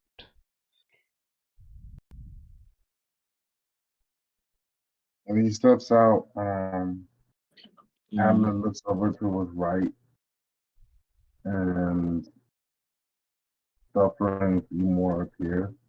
Reaches his hand out into like the head of it and pulls out the necklace.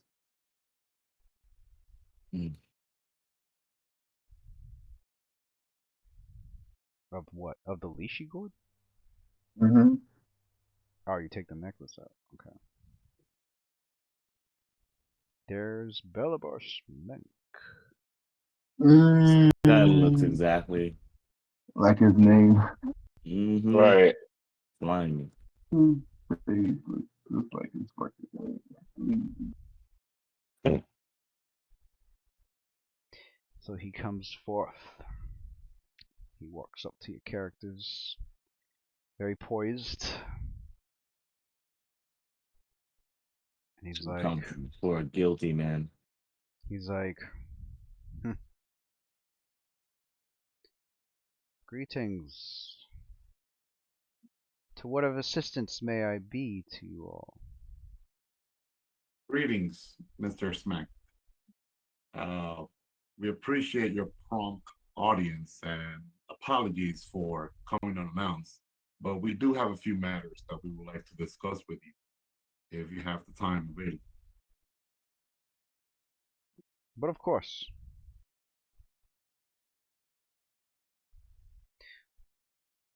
Come, let us talk within my courtyard, instead of out here in these streets, where there could be ears.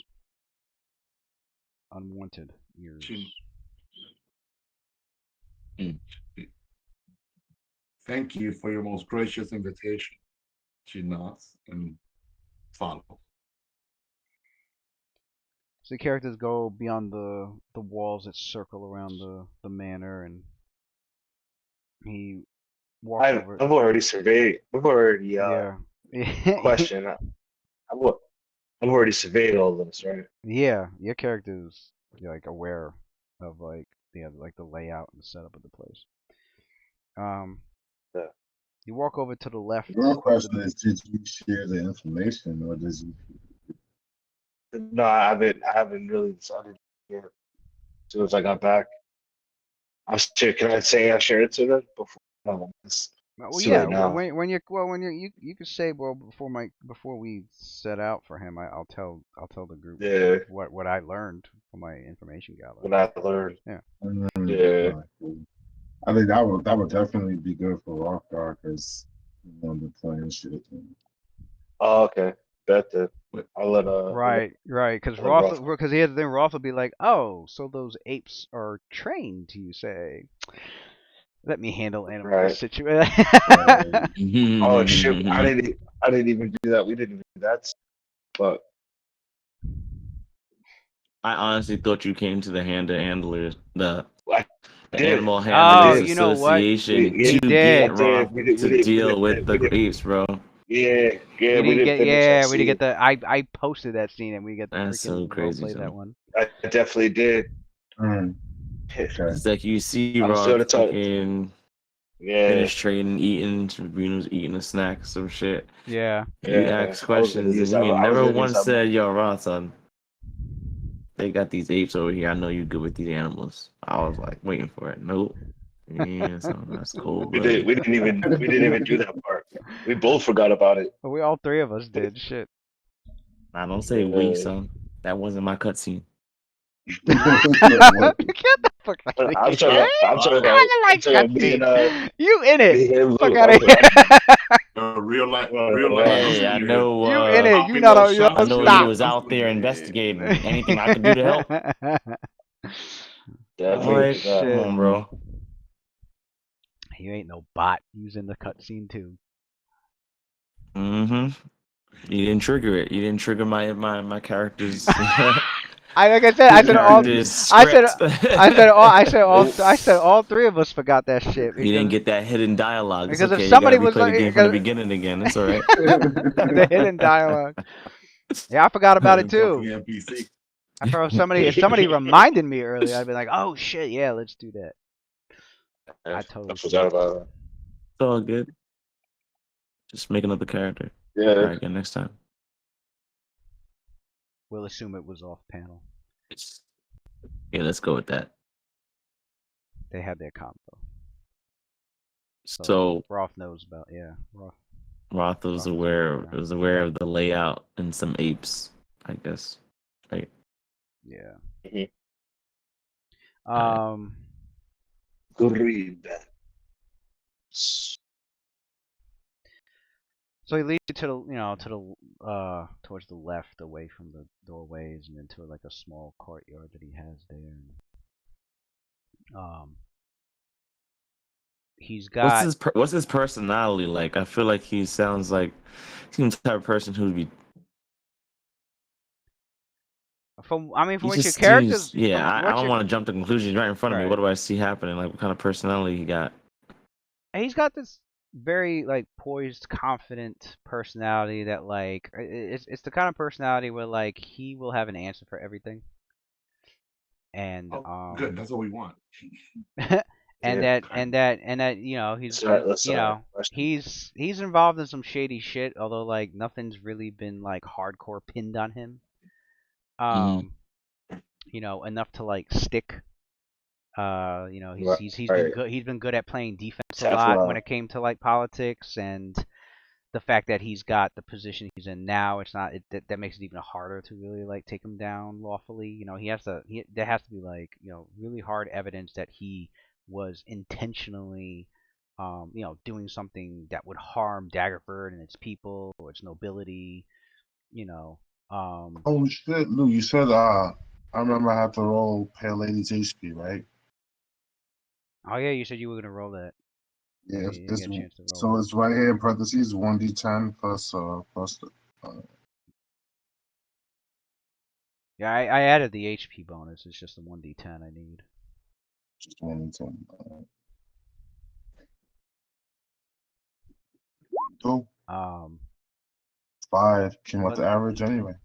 but the guy's got, you know, Average. the guy's really, you know, knows a lot of languages. Knows, you know, he's got a lot of knowledge of the She's land she's and of she's nobility and counting of on. Waterdeep and you know, he's good with his very good with his words. So he's got, you know, decent diplomacy, pretty good. You can bet he's got Transmotive that too. bluff and intimidate and all that, and he's got Yeah, the social got all that skills. shit. And All that in good fact, stuff. he that's usually how he gets by. So Phoebe like thinks she knows that he knows. She knows that he knows that he knows that she knows that Filch was working for him. Obviously, she is not going to make that blatant accusation, Right. but she does go. She does start the conversation again, Mr. Smith. We are greatly honored for seeing us at such a short notice, and the, we won't take much of your time. There is a few questions that we would like to ask. Of course. First, what do you happen to know about the Even Triad? There's rumors that they are active in our community. This Have is you heard of them? this is indeed very good timing. Because I was planning to invite you here to discuss this very matter. And he looks around, but he looks around in a way as if like he's trying to make sure like nobody is like around or listening in or secretly hiding. He's kind of got that look like he's being cautious. And he takes a couple of steps closer so that like he doesn't have to carry his voice too loudly. And he goes, I need your help.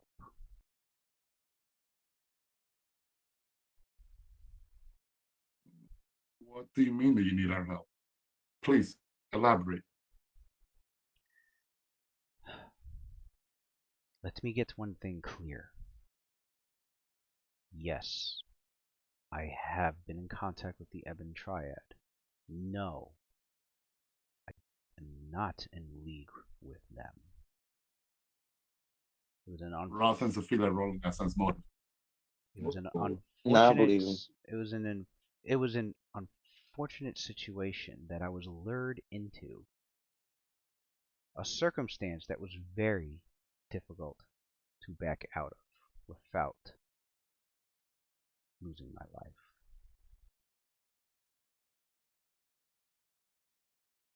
Sense motive, what'd you get? Oh yeah. Or should I hear him out more before I do the sense motive? Should I do it now? You can hear him out more if you want to, yeah. I'll hear him out. He goes, I'll do sense motive on if he was involved. he's like, I have great many business dealings, and I try to keep those aside from personal matters that I have. So when I heard from Derwin Iron Eater that he wished to see me, of course I went along. And when I went along with him to his mines, it was typical. It made sense because we are mine owners.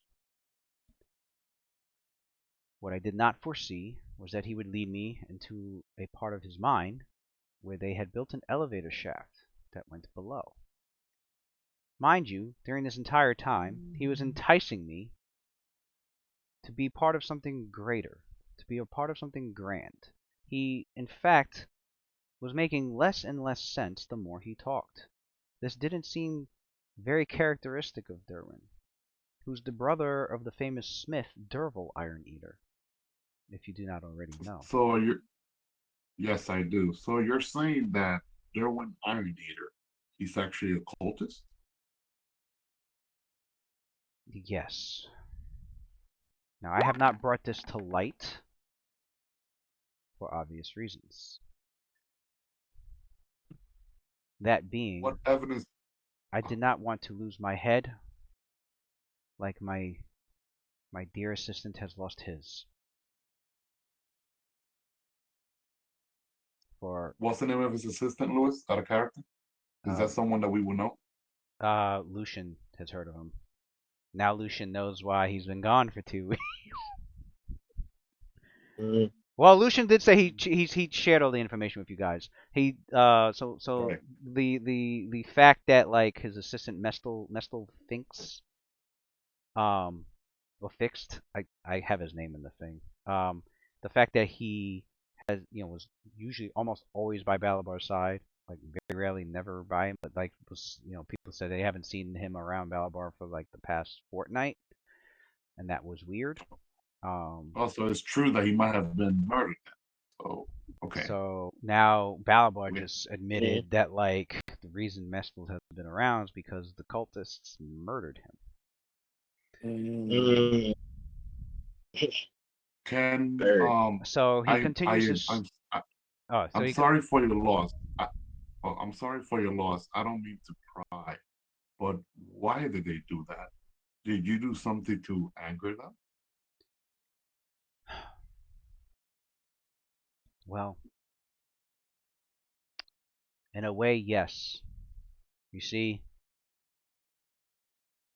when he brought me down the elevator, I came upon this ancient temple. Who knows how long it's been hidden down there. But these cultists, they were involved in some strange and foul rituals. I couldn't make much sense of any of it, other than I knew that it was quite vile.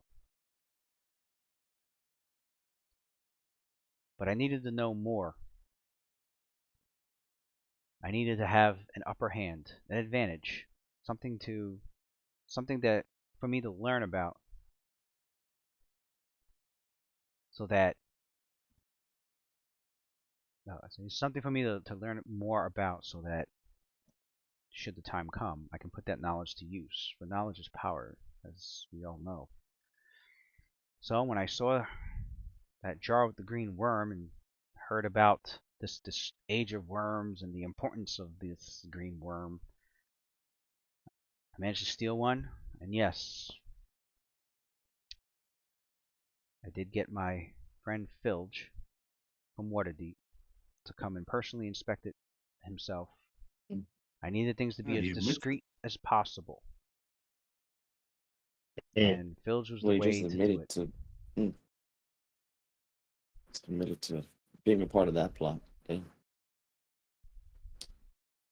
So he's trying to establish some goodwill. Whatever else Filge has done was not under my direction, of course. I simply gave him a place to stay and a task to perform. Any other matter he was involved with has nothing to do with me.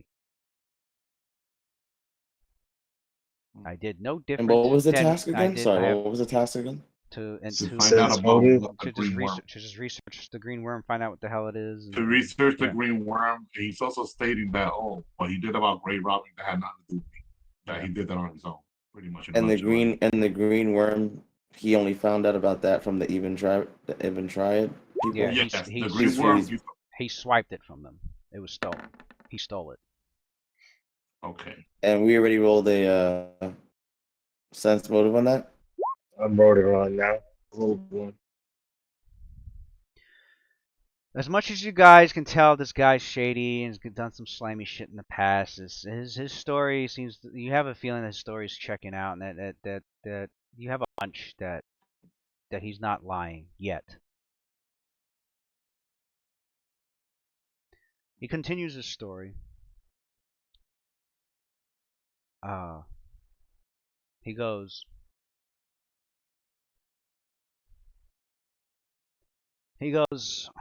In order to preserve my life, I played along with Derwin and the rest of the cultists' plans I still do not know much about, which was supposed to be Filge's job. But during that time,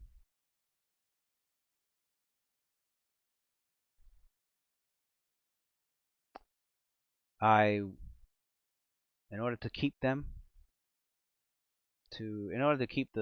this Ebon Triad to trust me, I provided them with food and supplies for them to pick up in town.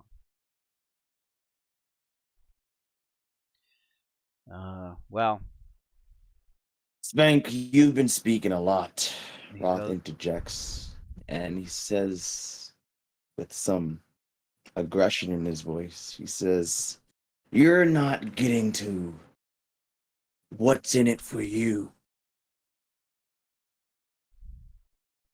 for me? Why would you go and deal with people who are clearly against," I was going to say Sampoint, Daggerfoot, It's not like I had a choice. against civilization in general. Again, it is not like I had a choice. No When choice. I tried to back my way out of it, I found Mestel's head on my bed sheets. We know who that is. Yeah, We know who that That is. was his assistant. partner. assistant. They Oh, sent the it- one who's always running around with him, but he's missing. That's Yeah, what he you said. was too. Okay. Damn, when did he mention that? He did. This is the mention first it. time. This is the did first time we've heard about that. No, he mentioned it. No, Just he, like he, Paul he, Mentioned it Brown. like 5 literally minutes just ago. mentioned it. No, he mentioned it like 5 minutes. He mentioned it like 5 minutes ago. That's why I'm like, we're hearing him out say everything. I guess I heard the name, but it didn't. I didn't know where I heard the name from. Okay. He goes, All I right. woke So up next to his severed head. They sent it to me as a warning. And what do I want out of this? I want to go back to the life that I had before the Ebon Triad decided to interject and force me to be their lackey. Not something I'm proud of. You provided them with food, shelter. What did they provide to you in exchange? My Their life. disagreement. My life. why should we bail you out of a bad deal? Sounds like you need more lackeys. We're not working for you. Ah, no, you would be working for Daggerford. Speaking of Daggerford, where is this Ivan Triad location at? Where they're located at? And that is the Do you have a map? information I will gladly give to you. And he takes out a scroll from his satchel. This here, Doesn't seem very smart. Spank. You get into bed with some bad dudes. I mean, not say dudes, but he's definitely gonna say some bad people. And then you immediately go and send a squad into their lair, and they're not going to suspect that you were the rat. Mastermind. Like Mastermind, right? like this seems all too convenient for you to set us to send us For failure. this is all too convenient for you to be able to just get into someone, to send us in to exterminate like these people, and and you're not even considering like your own safety. Like, for someone who's been so smart politically, even, this seems a trail is the trail leads back to you. It's too obvious. It doesn't even seem like you're taking the typical safeguards. Who's to say you're not just sending us into a trap? Like y'all see where I'm going with this, right? Send you into a trap. I'm sure the reason you've come to see me is because you already have your misgivings and information from other higher-ups, your employers, I should say, about me. They just weren't happy with the fact that they couldn't pin any of their accusations, as false as they usually are, upon me.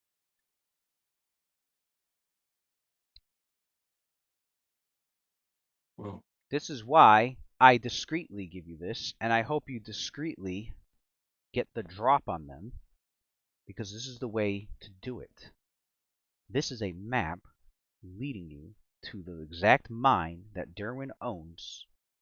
There is a tunnel in there with an elevator shaft. How you get in there discreetly, without drawing too much suspicion, I trust your skills in that, just as your mentors and your employers and your religious leaders trust in you.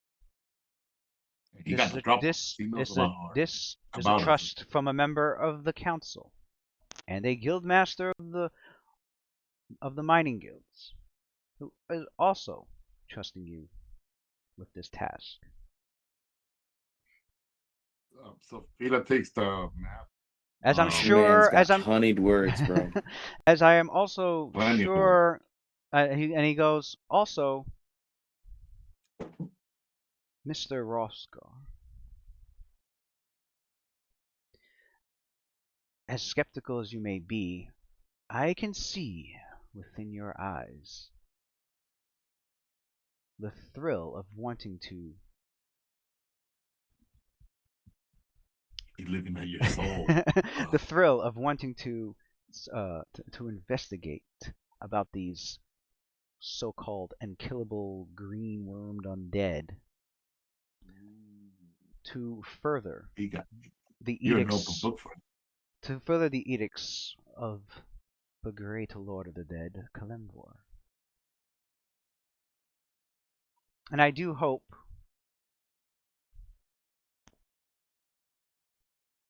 that Kalemvor will judge me well when my time in the future finally arrives.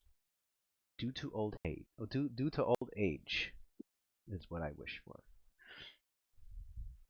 Maybe you will live. Maybe you too will live long enough to be the one to say the prayers before I pass on. So Alice slides up to him and stares him in the eyes with his like segmented points and goes, "And what do you see when you look into my eyes?"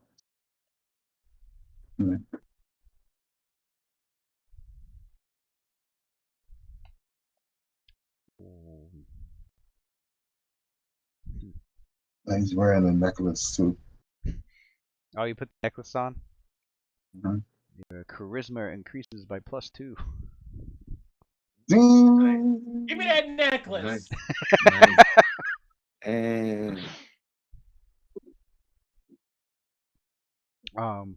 he's not giving that necklace. He looks and he goes. He chuckles as if in irony, and he's like, I see myself over and over and over.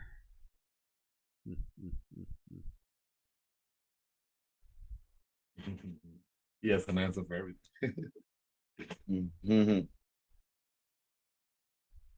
Okay. Well, Roth says,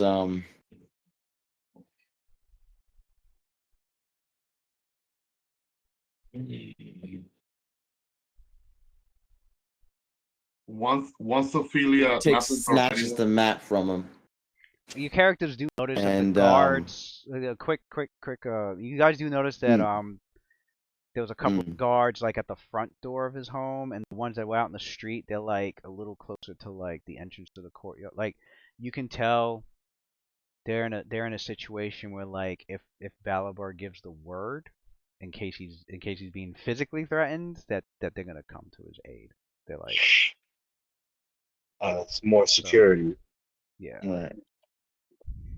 So, By the time they got to him, he would have been fucking dead, bro. I'm just saying. Yeah, Sophia waits until anyone else has anything else to say, and then she'll do a closing statement once she sees that everyone already said their piece. Yeah. She has a closing statement to say. Roth is wrapping up. He's gonna snatch the map from him, and he's gonna be he's gonna say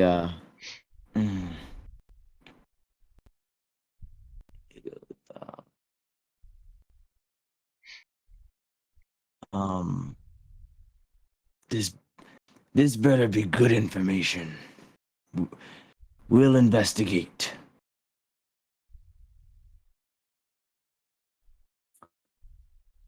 But if it turns out to be a trap, saying your last rites won't be the only thing that I'd be doing for you. Right in segue after that threat, I can Sophia tries to assure soften you. the blow.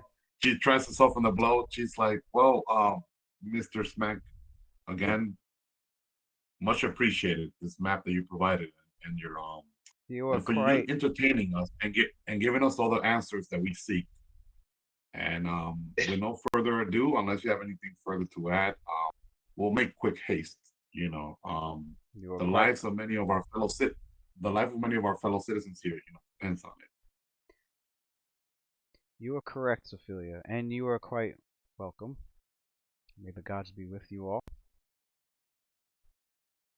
And I can assure you, this is indeed no trap. It, as Rosgar had pointed out earlier, it would be quite a messy situation if you were sent here to speak with me and then suddenly disappeared or was killed quite quickly afterwards. No, I would much rather this cult be off of all of our... I would much rather this cult be taken care of so that all of us are equally safe. That was my final check, Louis, after the conversation ended. The sense motive that Sophia did. Alright. Roth tells him, he goes, since we are, you want safety? Looks at his, takes a look at him, kind of looks at his clothing even, and his estate even. See Roth like looking around, he says,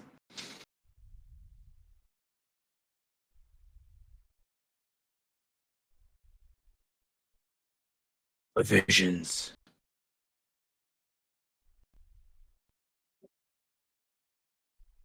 What provisions can you offer us? Good question. Well, what sort of provisions do you need for your venture from a mine manager? Should be easy for a man of your station.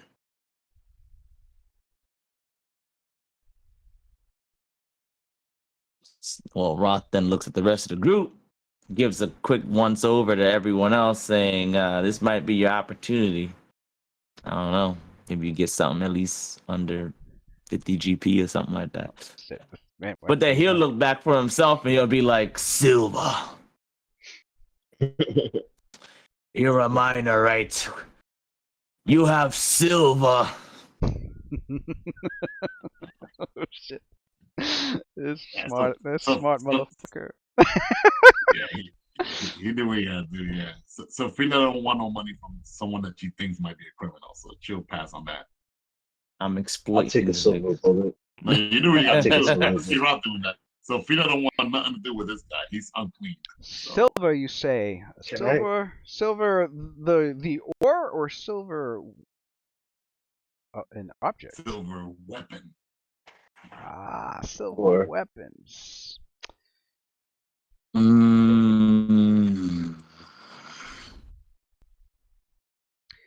I will set up an Sure, agent. you have silver weapons. If not, powder. I will set up an Something that could be What's applied the to weapons. what's the difference between ore and weapon? I will send an Couldn't agent. be, isn't there like an ore, or I mean not ore, an oil, not an oil, like silver dust or something that Is you it- put on your did he weapon say so it could oil kill or a silver weapon? I There's could have sworn there was something like that. There's an, I think it's an alchemical item. Silver sheen. Silver sheen. That's what it's called. Right. Silver you sheen. put that on a weapon and it makes it count as silver. Kind of silver. Yeah. Well, that's the alchemical Yeah. item. Unless you're looking for an It is actually alchemical, silver-made weapon. Well, just giving me straight up silver in general would be something that I could go trade for silver sheen in a short period of time. Pretty sure someone could levy that, trade for it. Like, you know what I mean? I'm basically just trying to get myself either what I need or something close to it so that I could trade it for what I need. And he's clearly a person who has He's like, listen, money. As far as I'm concerned, like, you know what I mean? I will send an agent to meet with. I will have my. He goes, I will have an agent of mine meet with you so that they can go with you to procure silver weaponry.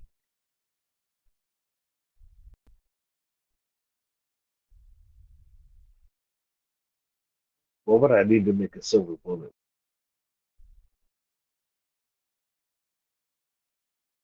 Roth says, what would you need? Your character can craft that as long as you have the money to pay for the resources, like to get the silver for it. Okay, thank you. So, Roth kind of snorts and he goes, it's not, you know where to find me. And you should you should be quick about it. As you wish, Mr. Rolska. I don't trust you yet. But maybe in time. And Roth, false hope. You said there was. Lou, did you tell me he had dogs? Huh? Greenback apes. He had some dire apes inside. Greenback dire apes. That sounds lethal. I ain't messing around with that. Can I, Lucian? What's up? So Like, can I pale see the lady, ape? The pale lady goes, and bring me one of your young.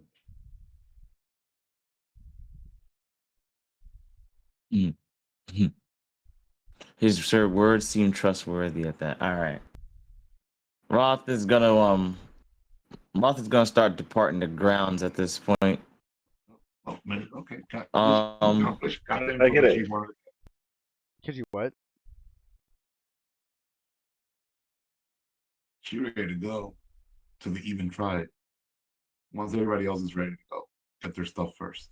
Roth's probably gonna go find someone or do some gathering information on while this person is finding his way. Whoever's gonna be giving him the thing he's gonna use to trade. He's gonna try to find like someone who actually has the things that he needs. You guys are trying to leech over this guy.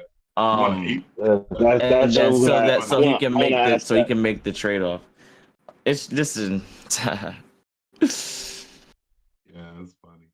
You can't just send me on a mission and I'm just risking it. You know what I mean? Like a mission I get it. It's like it's for the greater good so that everyone wins. But it's like, bro, it is sort of your problem though.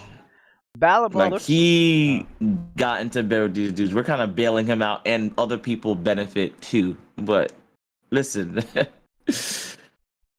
These people killed your friend already, bro. Your friend, your life is getting tossed, turned upside down right now. Like you need, you know what I mean? Like let's not forget whose neck is on the chopping. Like you know what I mean? You gonna get bought first before the rest of the town, probably. You know what I mean? So you gotta play nice with these fools. Pay up. You over here got all these. You got all these mercenaries. All these mercenaries. This how everybody paid, but we not paid. That makes no sense. Nah, son, that makes no sense to me. He deserves it only because he made that little slight remark about Kalimvor at the end. No, damn well Yo, he got sweet on me, right? He got sweet on me, son. He was like, I see your holy symbol. I'm sure you'll get a kick out of this one. I'm like, yo, who the fuck? I know how badly you want to kill these undead. Like, what? Who are you, bro? Who says that? This guy overstepping. He got that high gathering info. He got that high gathering info. He showed up gaslighting. He earned his position. Yeah. Is all I think. It's insane for that. Yeah. That's why no one likes It's him. an information, bro. Exactly. That's why they was like, nah, we're not gonna let you win. He got that high. He got high knowledge, local, all that shit. High knowledge, high charisma. Who is He's this too Rosgar? comfortable. I don't like this guy. Local. Oh, he came from Waterdeep originally. I see. About this time ago, like this motherfucker be knowing shit. Anyway, I mean, yeah. I mean, that could be handled off panel. So yeah.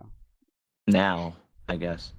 But yeah. I mean, the shit your characters can do, yeah. You just gotta keep in mind that NPCs can do it too. This guy, Lucian's like, diplomacy, gather info. Meanwhile, Baba sitting back like, you three do gather info for me on this. You guys do gather info for me on that. I'm gonna go do this, and we're gonna pull this way. In a day, he's like, okay, I know what I need to know about this party. So much bullshit, and we gonna pay for it. I want that 8. This guy's gonna know everything about us. Send us on a quest, Balabor looks to Lucian and he's like, pardon. He's like, pardon me, Lucian. Oh shit! Lucian looks up from underneath the hat. He goes, I want one of those 8. Can Sophia leave? All this haggling is making her like feel a little uncomfortable, man. Sophia's leaving. All this talk about money. Yeah, she's done the mission, got the information we need. She ready to go. For you guys. He goes, well, you don't. Yo, I got the map. I got the map, and I got us some extra provisions. It's like I can't give you one of mine, but I can.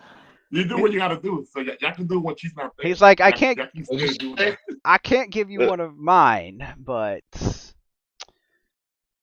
maybe you can. No, he goes, maybe, yeah. He goes, I'll see what I can do.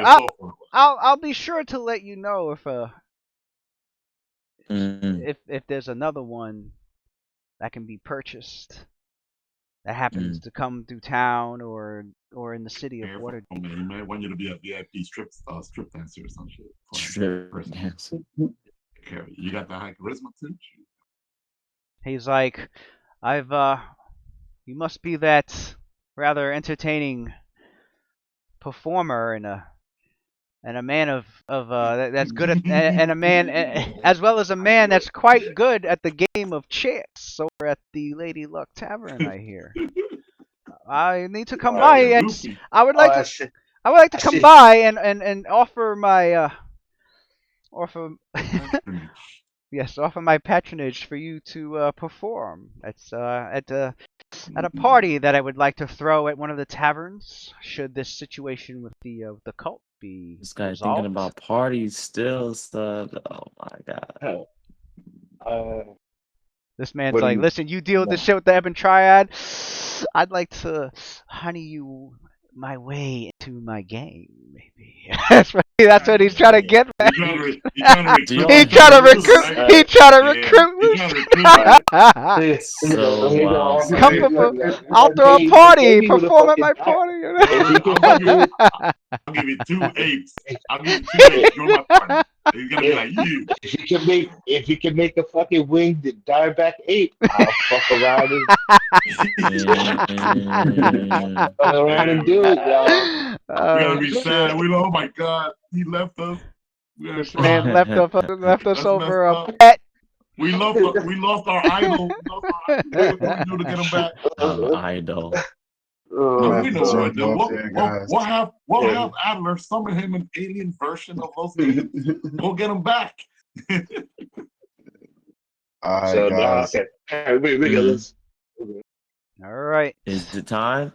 It is Is time, that and time? next 30. week we begin chapter 2 of the new adventure. Yep. GG. No, I swear to God, like this campaign is so much fun, man.